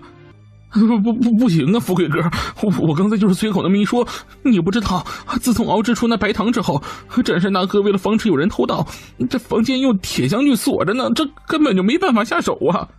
你少在这找借口，凡是你能不能动脑子，你就不会把窗户撬开。不行，我胆子小，我干不了偷鸡摸狗的事儿，你还是自己去吧。我再给你一次机会，你到底去还是不去？我去还不行吗？那就赶紧的速去速回，我在这里等着你。哼，告诉你，别耍滑头，乖乖的去把秘方给我偷来。要是你敢跟我玩的一根愣，我白刀子记红刀子出。不敢，绝对不敢！富贵哥，你也知道，我这人哪儿都好，就是胆子小。你要不你跟我一块儿去搭个伴儿，给我壮胆子，行不？行吧，我可以跟你一起去，不过我就在外边给你望风。行，只要能有人壮个胆就行。二人趁着夜色，朝着陈家糖铺走去。陈家糖坊，梁家熬糖的事情早早就传到了陈青青的耳中，已经连续在糖坊守了几天。随着夜色越来越浓，青青姐，你觉得梁富贵真会来吗？他把全部的希望都压在熬制赤砂糖上面，可是咱们却是打乱了他的计划，他一定咽不下这口气，所以不管用什么办法，一定会来尝试去咱们糖坊找秘方。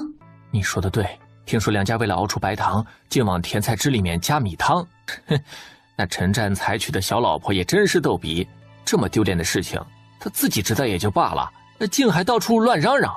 陈青青倒是见怪不怪，毕竟他们把二蛋子骗去，就是为了知道这熬制白糖的秘方。姐，墙外好像有动静。陈青青给他递了一副弩箭，别伤到人，必要的时候警告一下就好。我知道了，你手脚麻利点，速战速决。富贵哥，我怕，要不咱回去吧？赶紧的，再敢废话，我弄死你！行，那我进去了。他费了九牛二虎之力，身子总算是上了墙头。你进来了。二蛋子一听，吓得一缩脖子，连忙低下头。来都来了，这咋又出去了？二蛋子顿时吓得魂儿都没了，他的手一松，直接从墙头上掉了下来。你都上去了，又下来干啥呀？别出声，有人盯着咱们呢。这大半夜的，谁盯着咱们呢？你大半夜的可别吓唬我，白天不说人，晚间不说鬼，小心恶鬼掐咱俩的脖子。你瞅瞅你这点出息，比我胆子还小。这个院子里面有人盯着咱俩的一举一动呢。你个没用的东西，说啥胡话呢？你还能不能编点别的瞎话？大半夜的谁会不睡觉盯着咱呀？赶紧进去，再敢满嘴胡说八道，小心我对你不客气。不是富贵哥，我真没骗你，是个女人的声音，听着挺吓人的，咱们赶紧走吧。见他不相信，二蛋子赶紧添油加醋继续说道。当时我脑瓜子刚一伸出墙头，就听见有人在屋里面小声嘀咕了一句，他来了。幸亏我反应快，赶紧把脑袋给缩回来了。谁知里面又说了一句，来都来了，咋又出去了？你听听，这不明摆着就是等着咱自投罗网呢吗？这要是抓咱个现行，你我呀都得蹲大牢去啊！有病吧你？你以为编两句瞎话我就信你？大半夜的，他们长了一双神眼，你当我是3岁小孩？你要是不信，你上去试试不就得了？试试就试试，不过我警告你，别跟我耍滑头，你跑得了和尚跑不了庙。我不跑，不过要是我说的是真的，咱们就赶紧撤。少废话，扶我一把。梁富贵双手抓着墙头往上爬，大宝不明所以，小声道：姐，你咋把二蛋子吓跑了？别急，要是我没猜错的话，这二蛋子就是一个炮灰，这梁富贵在外面指挥着呢，咱们得把他们引进来，然后再收网。我懂了。就见梁富贵的脑袋从墙头露出来，他左右张望着，又钻进来一个。咋样？你听到了吗？你说的没错，他们确实在暗中观察咱们。那咱们赶紧走吧。别急，让我缓缓，我都腿肚子转筋了。哎，这次咱俩一起进去。你还想进去？这不是找死吗？少废话，刚才一定是咱俩太害怕出现了错觉，这次真是要有人，不用你说，我便知难而退。这啥这？你这个猪脑子好好想想，里面要是真有人，看见贼怎么可能会出声？一定是咱俩听错了。梁富贵非常肯定这里面肯定没人儿，二蛋子不敢不从，只好再次爬了上去。你就是自己吓唬自己，哪有人说话呀？可能是我太紧张，听错了。快点下去，前面带路。好吧，不过要是还找不到秘方的话，你以后可不能再来找我麻烦。闭嘴！再敢废话，我就送你去见阎王。两个人便先后跳了下去。真是有钱烧的，垒这么高的院墙干啥？别动，不然别怪我不客气。这一嗓子差点把梁富贵给送走，他傻了似的在原地愣了愣。我就说有人说话吧，你就是不听。现在好了，被人抓住了吧？废什么话，赶紧跑吧！转过身就手蹬脚刨的就往墙上爬。躲在暗处的陈大宝举起弓箭就射了过去，只听啪的一声，借着月光一看，就见一支箭射在了墙上，两个人吓得同时低坐在地上。都老实点，免得我手中的弓箭不长眼睛。别射箭，是我二蛋子，我不动。半夜翻墙私闯民宅，你们到底想干什么？青丫头，这是误会，我们就是喝多了，迷迷糊糊的走错了地方，还以为这是哪个朋友家呢。对，我们两个就是喝多了。喝多了吗？喝多了还能翻墙？大宝，先把他们两个绑起来，然后去把李正请过来。好，我这就去。别请吴保安过来，我们这是闹着玩呢。对，我和二蛋子就是闹着玩，就是看看谁能爬上你家的墙头，可没想到一不留神就掉了下来，真不是有意来你家的。闹着玩？你们当我是3岁小孩啊？这话你还是等着跟关老爷说去吧。功夫不大，吴保安就急匆匆地赶过来。哎呀，咋回事啊，青丫头？听说堂房进贼了？是啊，保安叔，有2个贼人想偷东西，让我们给抓住了。贼人在哪儿啊？真是胆大妄为，必须送官府严办。就他们2个。吴保安上前一看，顿时吃了一惊。咋是你们俩？李正，你可要为我做主啊！是梁富贵，他拿着菜刀逼我过来的。闭嘴！你看看你们俩干的好事儿。李正饶命啊！我一时鬼迷心窍，犯下了大错。我们刚进来就被逮着了，啥都没动。求你别把我们送官啊！闭上你的臭嘴！啥叫我们？滚你娘一边去！是你自己鬼迷心窍，要是没你，老子现在还在家里面睡大觉呢。李正，你听我说，这事跟我真没关系，我早就想找你诉苦了，可是一直下不去这个狠心，太他娘的丢人了。二蛋子，你还知道丢人呢？你个不思上进的混账东西，放着好好的日子不过，还净干这种鸡鸣狗盗之事，你对得起青丫头吗？要是没有她，你他娘的早就饿死了，你就等着坐牢去吧。不是这样的，我求求你了，李正，你听我把话说完行吗？都被抓了现行了，你还有啥可说的？青丫头，你信我，我不是那种忘恩负义的人，我冤呐，我比窦娥都冤，我求求你让我说2句行不？陈青青虽然知道二蛋子是被逼迫的，可是他要是不肖想人家媳妇儿，这也不会被人当枪使，这一切都是他咎由自取。李正叔，你得给我做主。就是，干什么不好竟然当贼，绝不能轻饶了他们。有话快说，我都替你们臊得慌。我这些日子遭老罪了，就梁富贵他们2口子真不是个东西，他们想钱都想疯了。看着青丫头赚了大钱，眼红的要命，为了也能熬出白糖来，梁富贵却让他媳妇勾引我就是中了他的美人计，就是要得逞。这个缺心眼的二傻子就冒冒失失的闯进来，不管3七21，上来就给我几个冲天炮，当时就给我打懵了，逼着我说出熬白糖的秘方，让你说我就是个干杂活的，我哪知道秘方是啥？可我要是不说，他们就威胁我说要去报官，说我强奸良家妇女，我害怕呀，没办法，我就把自己看到的说了出来，本以为没事了，谁知今儿晚上我正在家做美梦呢，这个鬼揍的玩意儿拎着菜刀就要剁了我，逼着我来偷堂坊的秘方，为了活命，我哪敢不答应啊？这不就来了？李正，你们2口子干的这叫什么事啊？李正，现在跟我是不是没啥关系了？看在你是被逼无奈的份上，这次就饶了你，起来吧。好，谢谢李正，谢谢青丫头。李正，就这样的，必须送官，让他坐大牢。行了，该怎么办不用你教我。李正，都怪我一时糊涂，我知道错了，求求你别把我送官。你这是偷盗，岂能轻饶？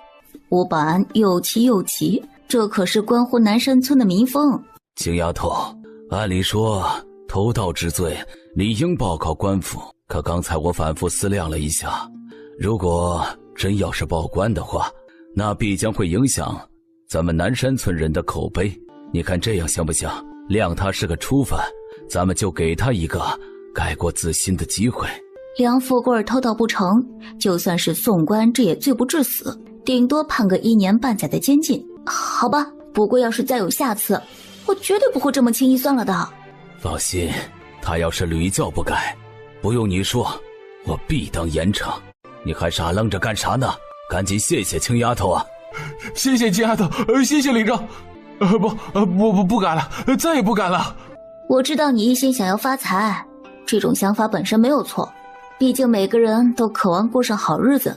但是你要知道，君子爱财，取之有道。你这次偷窃的行为已经构成犯罪，如果要是有下一次，我可不会像今天这么好说话。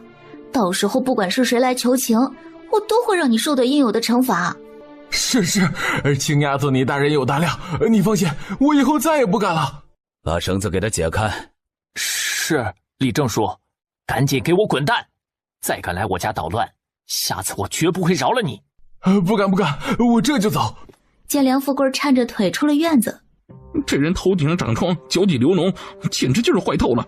他说话都不如放屁，我们可不能这样算了。你也赶紧回家，这里没你的事儿。青丫头，今天这事儿不怨我，你可别把我辞了。不会，但是要是有下次，我绝对饶不了你。不会，保证再也不会有下次了。二蛋子赌咒发誓，转身离去。青丫头，谢谢你能给我这个面子，要是闹到官府去，我这个李正脸上还真就没光啊。李正叔，我也没真的想把他们送官，让你过来就是想震慑一下他们，让他们以后别再犯错了。好孩子，忙了一晚上了，快回去歇息会儿吧。李正叔，你也慢走。经过这件事情，他相信梁富贵以后。富贵啊，这么早你去哪儿了？梁富贵蔫头耷脑的径直走进屋里，折腾了一夜，秘方没偷到，还差一点被送去官府。富贵啊，你这是咋了？难不成你真把二蛋子给剁了？你赶紧说句话呀！媳妇儿，我没事儿，我没杀人。那你干啥去了？咋还拿着菜刀？这一身泥土又是咋回事啊？完了，一切都完了。姓陈那个丫头片子太机灵了，咱们根本就不是人家对手。他便把昨晚怎么去找二蛋子，怎么被抓，又怎么差点被陈青青送去县衙，最后被吴保安给留下来的事情说了一遍。你个遭天杀的，我让你消停点儿，你就是不听。现在咋办呢？咋办？我哪知道咋办？我这么做不也是想让你过上好日子吗？我哪知道青丫头那么多鬼点子？你现在知道怨我了，当初说单干，你咋不拦着？行了，现在计较这个还有意义吗？梁氏说着，没好气地白了他一眼。现在赤砂糖根本就卖不出去，唯一的办法就是咱们去找青丫头，把家里这些甜菜都转卖给她，只有这样咱们家才不至于要饭吃去。不行，我不同意。你找人继续熬汤，一会儿我去镇里，就不信了50文1斤的赤砂糖没人要。梁氏知道拗不过他，只能无奈地叹了一口气，没有再说什么。梁富贵便背上了50斤的赤砂糖，来到镇上集市。走过路过不要错过，上好的赤砂糖只需要50文1斤，过了这村儿就没这店了。他喊的是口干舌燥，但始终是无人问津。哎呀，行了，小伙子，你就别嚷了。来这地方的都是穷苦的庄户人家，谁会花50文钱买一斤赤砂糖啊？就是，一斤粟米才3文钱，能够一家4口吃上1天的。你这赤砂糖50文1斤，庄户人家哪有闲钱吃这种金贵东西？有这些钱买点精米吃多好。没错，这一玩意儿啊又不顶饿，还是多买点粟米啊，心里边才踏实。听见了吧？你卖这东西根本不实用，你就算守到天黑，估计也不会有人买。要我说呀，你还不如去酒楼、糕饼铺问问，那里或许还能卖出去。听了这番话，梁富贵顿时眼前一亮。谢谢老大爷的提醒，我这就去试试。他背起赤砂糖，就朝着清水镇最繁华的街道走去。来到一处不大不小的酒楼门前，掌柜的，请问你们这儿留不留上好的赤砂糖啊？只要50文钱1斤。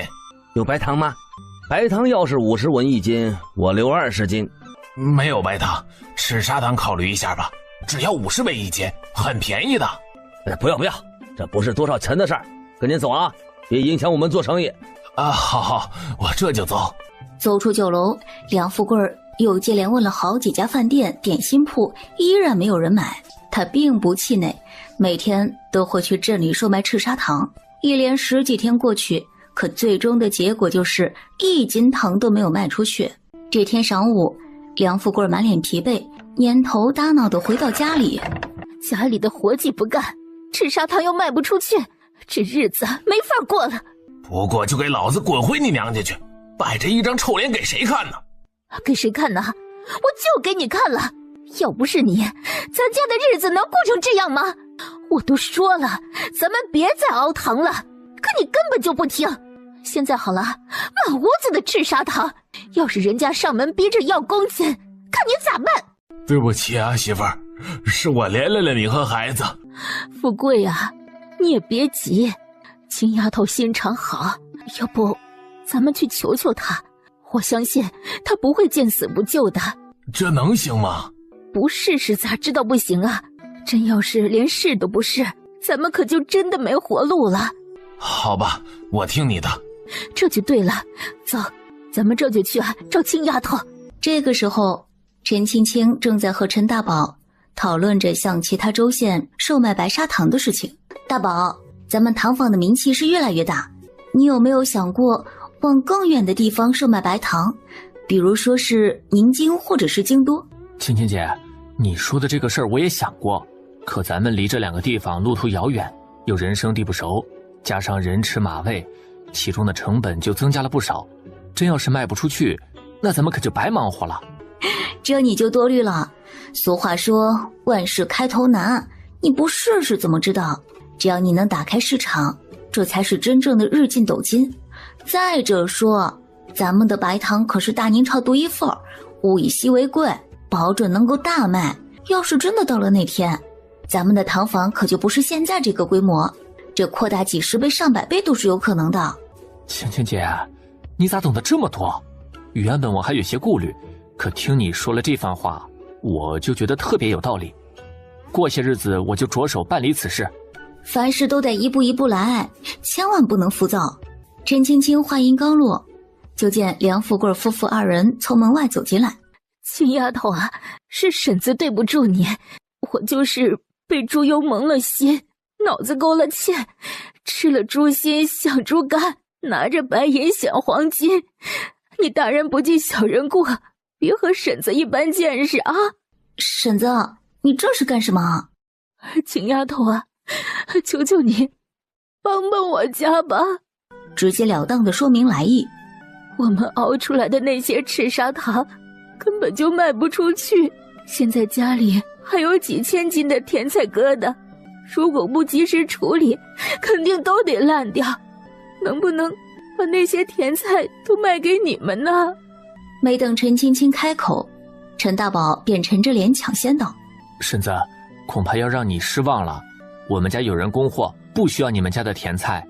大宝啊，婶子知道你还在生我们的气，可我们现在已经没了后路，你不能见死不救啊！陈大宝回想起梁富贵偷盗的事情，就一阵气血上涌。人们常说斗米养恩情，担米引仇恨，可你们做事根本就不留后路，为达目的不择手段。现在熬糖卖不出去，又想起我们来了，你们觉得天下有这样的好事吗？要是不想让我说更难听的话，赶紧打消这无理的念头，还是想想咋把糖卖出去吧。大宝，我和你富贵叔知道错了。青丫头，大宝，千错万错都是我的错，都怪我眼红心热才做出那些糊涂事儿。我现在知道错了，不看僧面看佛面，你就看在我俩孩子还小的份上，就帮帮我吧。那些甜菜真是要都烂掉，我们一家老小就得饿死啊！是啊，青丫头，婶子也给你磕头。哎呀，婶子，你们快起来，别这样。青丫头啊，我们知道错了，求求你帮帮我们家吧。不是我不想帮你们，是你们家的甜菜都是挑剩下的下等货，个头小，处理起来费事不说，这产量还低，根本不适合熬糖。什么？下等货？你们连原料都选不好，还想着赚钱，真是可笑。不可能，那些甜菜也能熬出赤砂糖。是能熬糖，可是你不觉得这处理起来费时费力吗？凡事都要动脑子，有些事情不是你们想的这么简单。要想出糖多，选的甜菜必须要表皮光滑，紧实无裂痕，颜色还得鲜艳均匀，手感坚硬有分量，这些才是上等的熬汤原料。可重些那些甜菜又小又瘪，不是开裂就是没长开，要不就是表皮皱皱巴巴，根本没什么水分。这样的甜菜就是1文钱1斤，我们也不会要的。这些我也不知道啊，这咋办啊？往后的日子还咋过呀？我早就和你说过，咱们进购的那些甜菜看着不好，根本就不值3文钱1斤，可你偏偏听不进去。现在好了，青丫头想帮咱们都没法帮了。婶子打住，你打住啊！我青青姐可没说要帮你们，你们可别自作多情。大宝啊，我们真知道错了，我再也不会想着和你们作对了，就求求你帮帮我和你富贵叔吧。青丫头，那些甜菜可是我们全部的家当，真要是腐烂掉，我们全家就没活路了。你看在咱们都是同村人的面子上，帮帮我，求求你了。富贵叔，你赶紧起来说话。青丫头，你这是同意帮我们了？富贵叔，富贵婶儿，这不是我不想帮你们，而是你们那些甜菜质量真的不行，根本不值3文钱。梁富贵彻底的慌了神。青丫头，那些甜菜虽然不值3文钱，那你少给点行不？对，你随便给。就你们那样的甜菜，1文钱1斤，我们都得琢磨琢磨。什么1文钱1斤？你看我干啥呀？赶紧答应啊！行，1文就1文。谁答应要了？我是说1文钱1斤，我们都得考虑一下，可没答应要你们家的甜菜。别介，大宝，1文钱你还想买啥呀？梁富贵说着，朝陈青青作揖。青丫头，求求你帮帮忙，只要你收了我家那些甜菜，就算让我给你当牛做马我都愿意。你们家的甜菜虽说质量不好，可是并不影响熬制赤砂糖，只要熬成糖，可比赔钱卖给我好多了。就算熬出再多赤砂糖有啥用？1斤都卖不掉，我可不想费那个劲了，还是踏踏实实的让你婶子来你这做工吧。你想得倒挺美，还想上我家做工？我们可用不起。上次学会了熬制赤砂糖，你们就忘恩负义的另起炉灶，差点害得我没事做。幸亏我青青姐有先见之明，没有把熬制白糖的方法说出来，不然现在哭的就是我们。这要是让你媳妇儿来我们这做工，那就是自寻死路。富贵叔，大宝说的不错，甜菜我们可以留下，你们家没卖出去的赤砂糖，我也可以帮你们卖掉。但是想来我家做工，这是绝对不可能的。青丫头，我知道我这个要求有点过分，可你婶子要是不来做工，我们家就一点进项都没有了。你就好人做到底，留下你婶子吧。不可能，这件事情不要再提了。行了，差不多得了，要再敢磨磨唧唧，你家甜菜我们也不要了，你爱咋处理咋处理吧。别介，大宝，青丫头都答应的事儿，你们可不能反悔啊。富贵叔，你别当真，大宝逗你玩呢。你赶紧回去把你们家甜菜还有赤砂糖都运过来吧。好，我这就去。走啊，还傻站着干啥？媳妇儿，你别着急。青丫头，我还有一事相求。你还有完没完？差不多得了啊，别得寸进尺。不行啊，大宝，要是你们不帮我，我就可能会坐大牢。你们也知道，我和郑熙签了1年的售卖文书，要是下次再来送货，你看能不能把甜菜留下？他早就从郑中嘴里得知，那个郑熙自从上次赚了一点银子之后，就又开始赌博，没2天便输了1个精光。为了翻本，早就借了高利贷，为了还赌债，只好去偷，便被人逮着送去了官府，判了3年监禁。你放心，那个郑熙应该不会再来了。你咋知道啊？你这人真磨叽！青丫头说不会再来啊，那肯定不会来，你还问啥问？对，不来就好，不来就好。青丫头，我们家那些熬好的赤砂糖有400斤，你打算给我多少钱1斤呢？你放心，我既然打算帮你卖掉，自然不会恶意降价。我往镇里送货是80文1斤，给你也是80文1斤。你要是觉得合适就一起送过来，要是不合适，那你就留着。合适，咋不合适？我这就去运甜菜。看着梁富贵夫妇远去的背影，大宝有一些不高兴。青青姐，赤砂糖也不好卖，咱们留它干啥？就算要留，也不能那么高的价钱啊。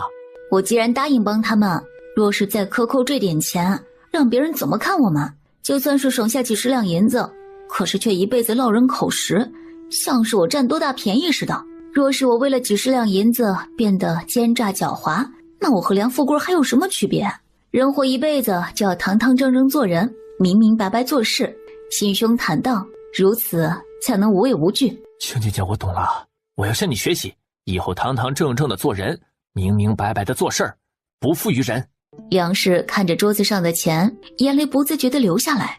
媳妇儿，你这是干啥呀？咋还高兴的哭了？高什么兴啊！我真是难受，好好的日子不过，非得瞎折腾。现在好了，总共就卖了这点银子。你看你，咱们得知足。原来咱们家哪有这么多钱呢？你以为这都是咱们的？别忘了，干活的工钱还没给人家呢。可不是，我咋把这个事给忘了？那工钱得多少银子啊？我早就算好了，这些日子的工钱呢，将近2两多银子。没多少钱，你赶紧让他们过来，把工钱结算清楚，省得天天催命似的，看着就闹心。放心吧，我早让如花去柳条村通知他们，估计应该快到了。梁氏话音一落，就听院外传来一阵说笑声。干活磨磨蹭蹭，一听说发工钱，比他娘的兔子来的还快。行了，你少说2句，赶紧把工钱发给人家，就别再抱怨了。好好好，我这就去。如花领到工钱，顿时心里激动不已。娘，咱们有钱了，就有粮食吃了。真的？哎呦喂，我的好儿媳，你可真是太能干了。是啊，如花可真是咱家的大功臣。有了这些钱，你就能买不少的糙米了，咱们就能坚持到站才回来了。你说啥？还要买糙米？那玩意儿吃多了不爱消化，你看不着我这肚子长多大个了，再他娘吃下去，非得憋死我不可。一共就几百文钱，不买糙米，那你说买啥？待着你的得了，买啥用你瞎操心。好儿媳呀，这些日子真是辛苦你了。娘，你客气了，我不累，赚钱孝敬公婆是我应该做的。哎呦，这孩子真孝顺，有你这句话，娘就放心了。娘，你赶紧躺下歇着，我去镇里买些粮食回来。如花，你先等等。娘，你还有事儿？是啊，那个。陈老太现在嘴馋的要命，就想吃那双面带芝麻的大烧饼，可又不好意思说。娘，你有话就直说嘛。哎呀，也没啥大事儿，就是我嘴里最近总没滋啦味儿的，你看能不能给娘带点爽口的东西啊？啥玩意儿爽口啊？如花，你不知道，你娘最爱吃大烧饼，她的意思就是让你给她买2烧饼回来。就他娘的你话多。行，既然我娘爱吃，那我就多买几个。娘，你还想吃啥？我一并给买回来。娘现在肚子胀得厉害，有好吃的东西也吃不下去呀。那我就给你买几副药调理调理，只要下面一通，肚子就舒服了。哎，别，可别浪费那钱，有那闲钱不如买点好吃的呢。我听村里老杨婆子说过，像我这毛病就是肚子里没油水，不用吃药，只要吃上1条子肉，准保就好。那我就给娘割1条子肉回来炖着吃。陈老汉看着如花离去的背影，他急得直挠脑袋。老婆子，咱们家都快断粮了，这好不容易有了钱，买点粮食多好啊！你咋还要吃顿肉呢？咋着？不行呗？行是行，可是没有粮食，那咱们以后就得挨饿呀。这都不是你该操心的事儿，我就问一句，你想不想吃顿肉？想啊，做梦都想。可是，行了，别可是了。你有啥可担心的？咱们老三走了，可有些时日了，估计现在已经一举得中，正往家里赶呢。只要咱们再坚持1个多月，苦日子就到头了。到时顿顿都是大鱼大肉，说啥也得好好补补身子。是啊，你不说我都忘了，战才应该早就到了宁京了。要是一切顺利的话，估计再过1个多月，应该就回来了。只要儿子中举归来，咱们老两口也算苦尽甘来了。陈占才经过1个多月的路程，终于来到了心心念念的宁京城。为了不让人低看他一眼，随后来到了一家布庄，置办了一身行头。出了布庄，他立刻找了一家客栈。店小二见陈占才风度翩翩，误以为他是外地来的富家公子，不敢怠慢，连忙热情招呼道：“这位公子里边请，请问您是打尖啊，还是住店呢？”陈占才还是头一回被人称为公子，心里倍感舒坦，不由自主地端起了架子。本公子要常住些日子，你们可有上好的客房？有，公子请随小的来。公子，这间房您可还满意？这客房多少钱一晚？回公子的话不多，一晚上啊，只需300文钱。什么？300文钱？公子别急，这个价钱可一点都不贵呀。我们客栈讲究的是宾至如归，让客人呢就像在家里一样。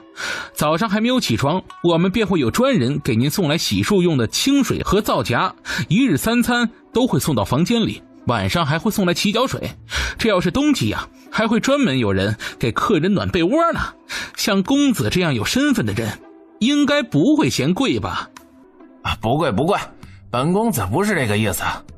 你不知道，本公子经常随家父外出做生意，像你们这种小店，我是连看都不看的。今日一见，小店虽小，但服务上乘，一晚只需区300文钱，真是惊煞我也。我勒个豆，还真是个富家大少，这可是送上门的财神爷。看来公子家境优越，敢问您这次来宁京是做生意还是游玩啊？要是游玩的话，小的可以给公子当个向导，不管是吃喝还是玩乐，还是寻芳踏艳，小的呀都保准能让少爷满意。不敢当，本少爷虽说家境优越，岂能胡作非为？好男儿当以国事为重，待本公子他日沾功折桂，再去游览宁京的大好河山也不迟。哎呦，原来公子还是满腹经纶的大才子呀！公子要真是一举得中，还望公子多多提携呀。陈占才被店小二奉承的有些飘飘然，一时间竟忘记了自己的真实身份，随手从口袋里掏出2两碎银子，准备先付上几日店钱。谢谢公子给的赏钱，公子真是大方。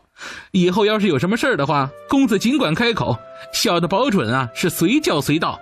这不过就是一点小钱儿，不值一提。公子请坐，你先歇歇，随后咱们再去交钱办理住房的手续。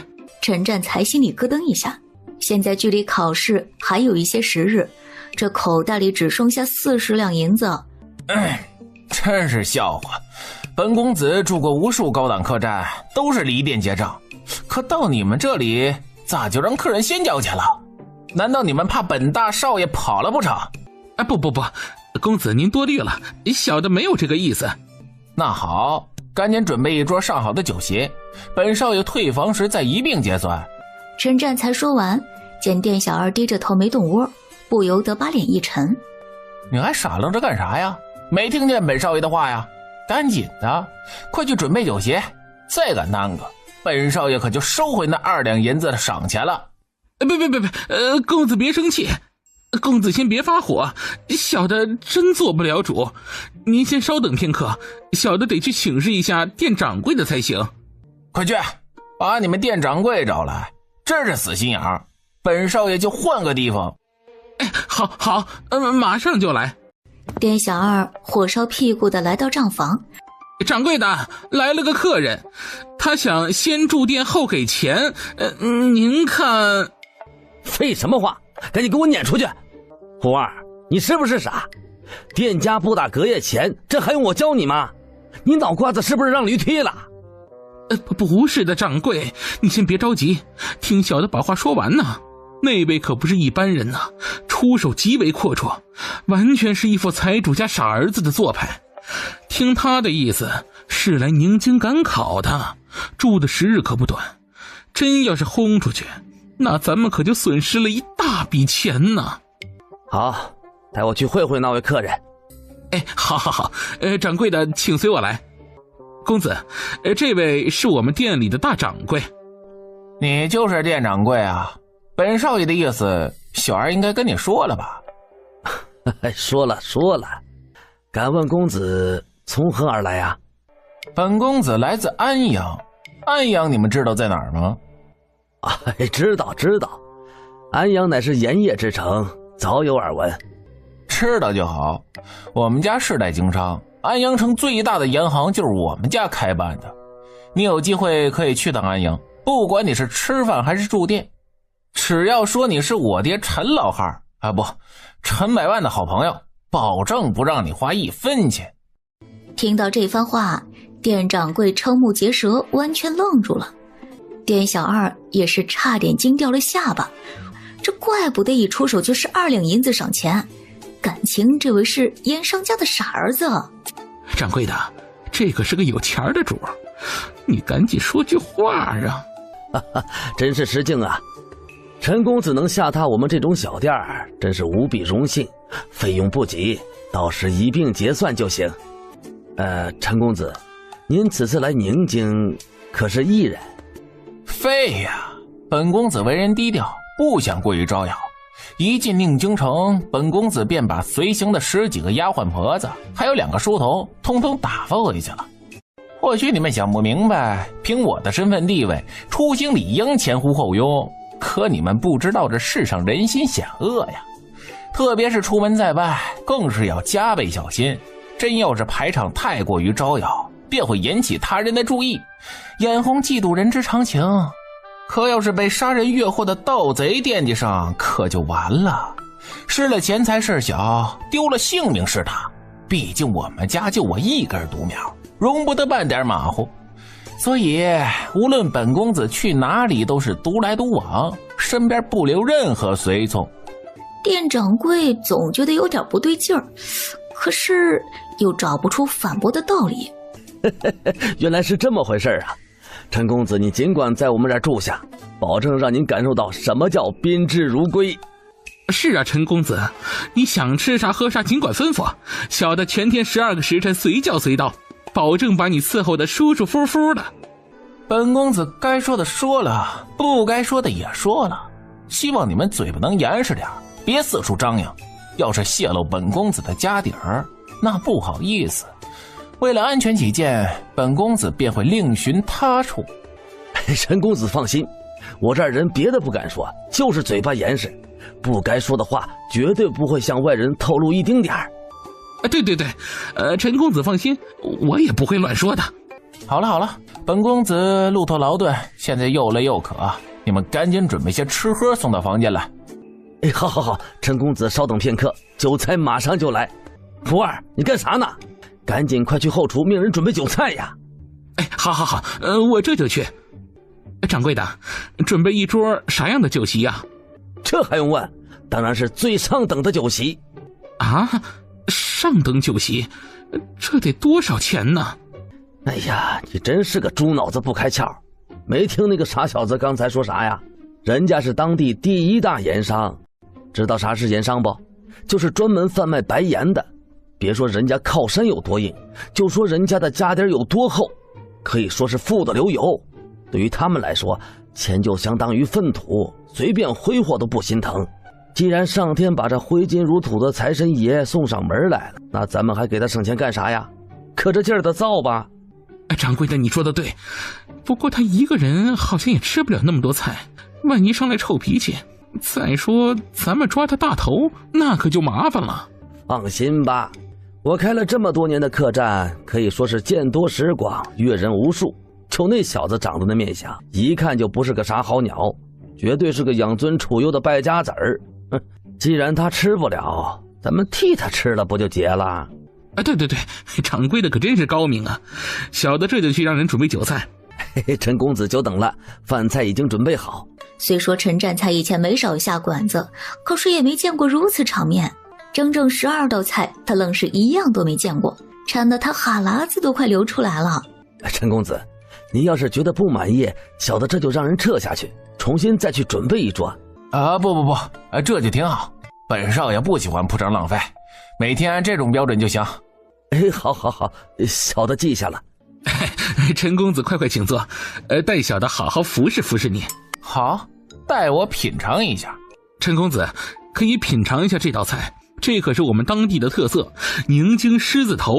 此菜呀，口感软糯滑腻，味道醇厚鲜美，吃起来呀，那是肥而不腻。好，那我就尝上一口。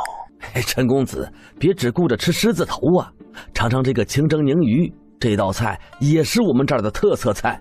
我不喜欢吃鱼，那玩意儿刺儿太多了。陈公子有所不知啊，此鱼除了一根主刺之外，鱼肉中没有刺。这道菜吃起来肉质鲜嫩肥厚，保证让人欲罢不能。好，那我尝尝。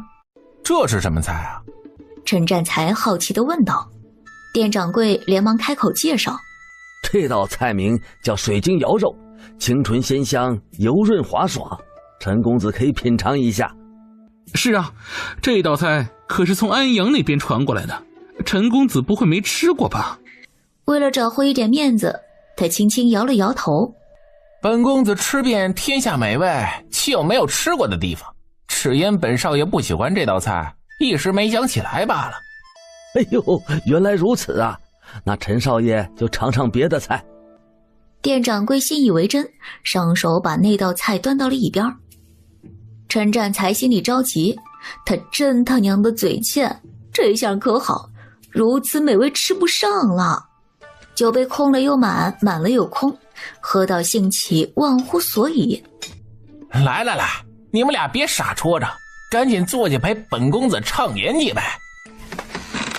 谢谢陈公子抬爱，那我们就不客气了。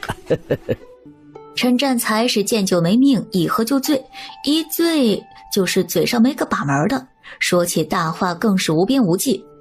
你们知道本少爷最大的爱好是啥不？不知道。嘿，你们猜猜。饮酒作乐。喜欢红粉佳丽。错，你们都猜错了。实话跟你们说吧，本公子平时最大的爱好就是隔三差五进入我们家的银窖，去点数那一箱箱的银锭子。嘿，光数还不够过瘾，我必须把每个银元宝都放在手里，好好的把玩一番才行。这一番话差点没把店掌柜的眼珠子惊倒在地上。哎呀妈呀，你家钱太多了，竟还有银窖。是啊，这一个个的把玩得玩到啥时候啊？一个银窖算得了啥？我要是说出实话，能把你们吓死。告诉你们，我们家光银窖就有5个，最小的银窖都比这房间宽敞，装银锭的箱子都跟桌子这么大。我从早上开始数，直到太阳下山都数不完，那还真是数钱数到手抽筋儿。不过抽筋儿我也喜欢数。对，要我有这么多钱，一天数8遍我都不嫌累呀。陈公子家境如此富裕，那真是富可敌国呀。有机会你们去趟安阳，本公子带着你们好好看看。就我们家的宅院，真要仔仔细细逛起来，3天都逛不完。没有下人陪着，你们都得迷路。好，有机会一定去安阳转转，到时可要让陈公子破费了。你说的这是啥话？相识就是朋友，钱对于我陈占才算个屁呀！别的不敢说，你真要是去了安阳，必须按上等贵宾招待，不管是吃还是住，绝对让你足不出户，随时随地都有老妈子伺候着。哎呦，我的亲娘哎，这不就是神仙过的日子吗？这算啥呀？谁让本少爷不差钱呢？有钱就是任性，没钱就得认命。实话跟你说，只要是我们陈家的客人，啥都别说，先给配上3、5个漂亮的侍女，想咋着就咋着。那还不算啥，临走还得给带上50两银子的盘缠，这就是我们老陈家的待客之礼。时间过得飞快，很快就到了科考的日子。陈占才信心满满的步入考场，打眼扫了一眼题目，不由得嘴角上扬，仿佛文思泉涌。不等考试结束，便早早的交了卷回到客栈。店掌柜就像见到了失散多年的亲爹一般，满脸堆笑的迎上前。哎呦，陈公子，您可算是回来了，考得怎么样啊？没想到题目如此简单，要不是纸墨用尽，本公子还能继续写下去。哎呦，陈公子真是才高八斗，想必定是手到擒来，谢远非陈公子莫属啊！哎，不敢，还言之过早，先不说这些，快准备一桌酒席，给本公子压惊。酒席早就准备好了，陈公子里面请。店掌柜虽然把陈占才当成了财神爷，可他毕竟是一个生意人。陈占才已经在店里住了20多天，这连吃带喝已经搭了几10两银子，他已经有一些吃不消了。陈公子，考试已经结束了，你看，是不是先把这阵子的店钱给结了？听到他要钱，陈占才心里一哆嗦。掌柜的，店钱自然不会差你分文，等考试成绩出来，到时候连同赏钱一起给你便是。这仨瓜俩枣的小钱儿，本公子还能赖账不成？不，在下不是这个意思，陈公子不要误会才好。在下相信公子的为人，休依你，等张榜之日，连同赏银一起结算。这还差不多。陈占才见他被自己唬住了，心下稍安。公子日后若是蟾宫折桂，可别忘了我这穷掌柜和咱们这小客栈呐。掌柜的，这话说的可就见外了。本公子第一天来就曾说过，相识就是缘分。这么长时间了，你我那就是好哥们儿。别说高官得坐，骏马得骑，就是啥都没考上，等我回到家，立马派人给你送一笔钱来，把你这客栈拆了，重新建造一个最豪华、最气派的宁京第一大客栈。哎呀，那得花多少钱呢？你看你这人，我跟你说了多少遍了啊！别在我面前提钱这个字儿，我觉得太土。咱们哥俩相识一场不容易，这些日子你所做的点点滴滴，本少爷都看在眼里，记在心上。俗话说，钱财如粪土，脸面值千金呢。我陈占才有情有义还有钱，能亏待好哥们儿？这要是传扬出去，本公子以后就没脸在外边混了。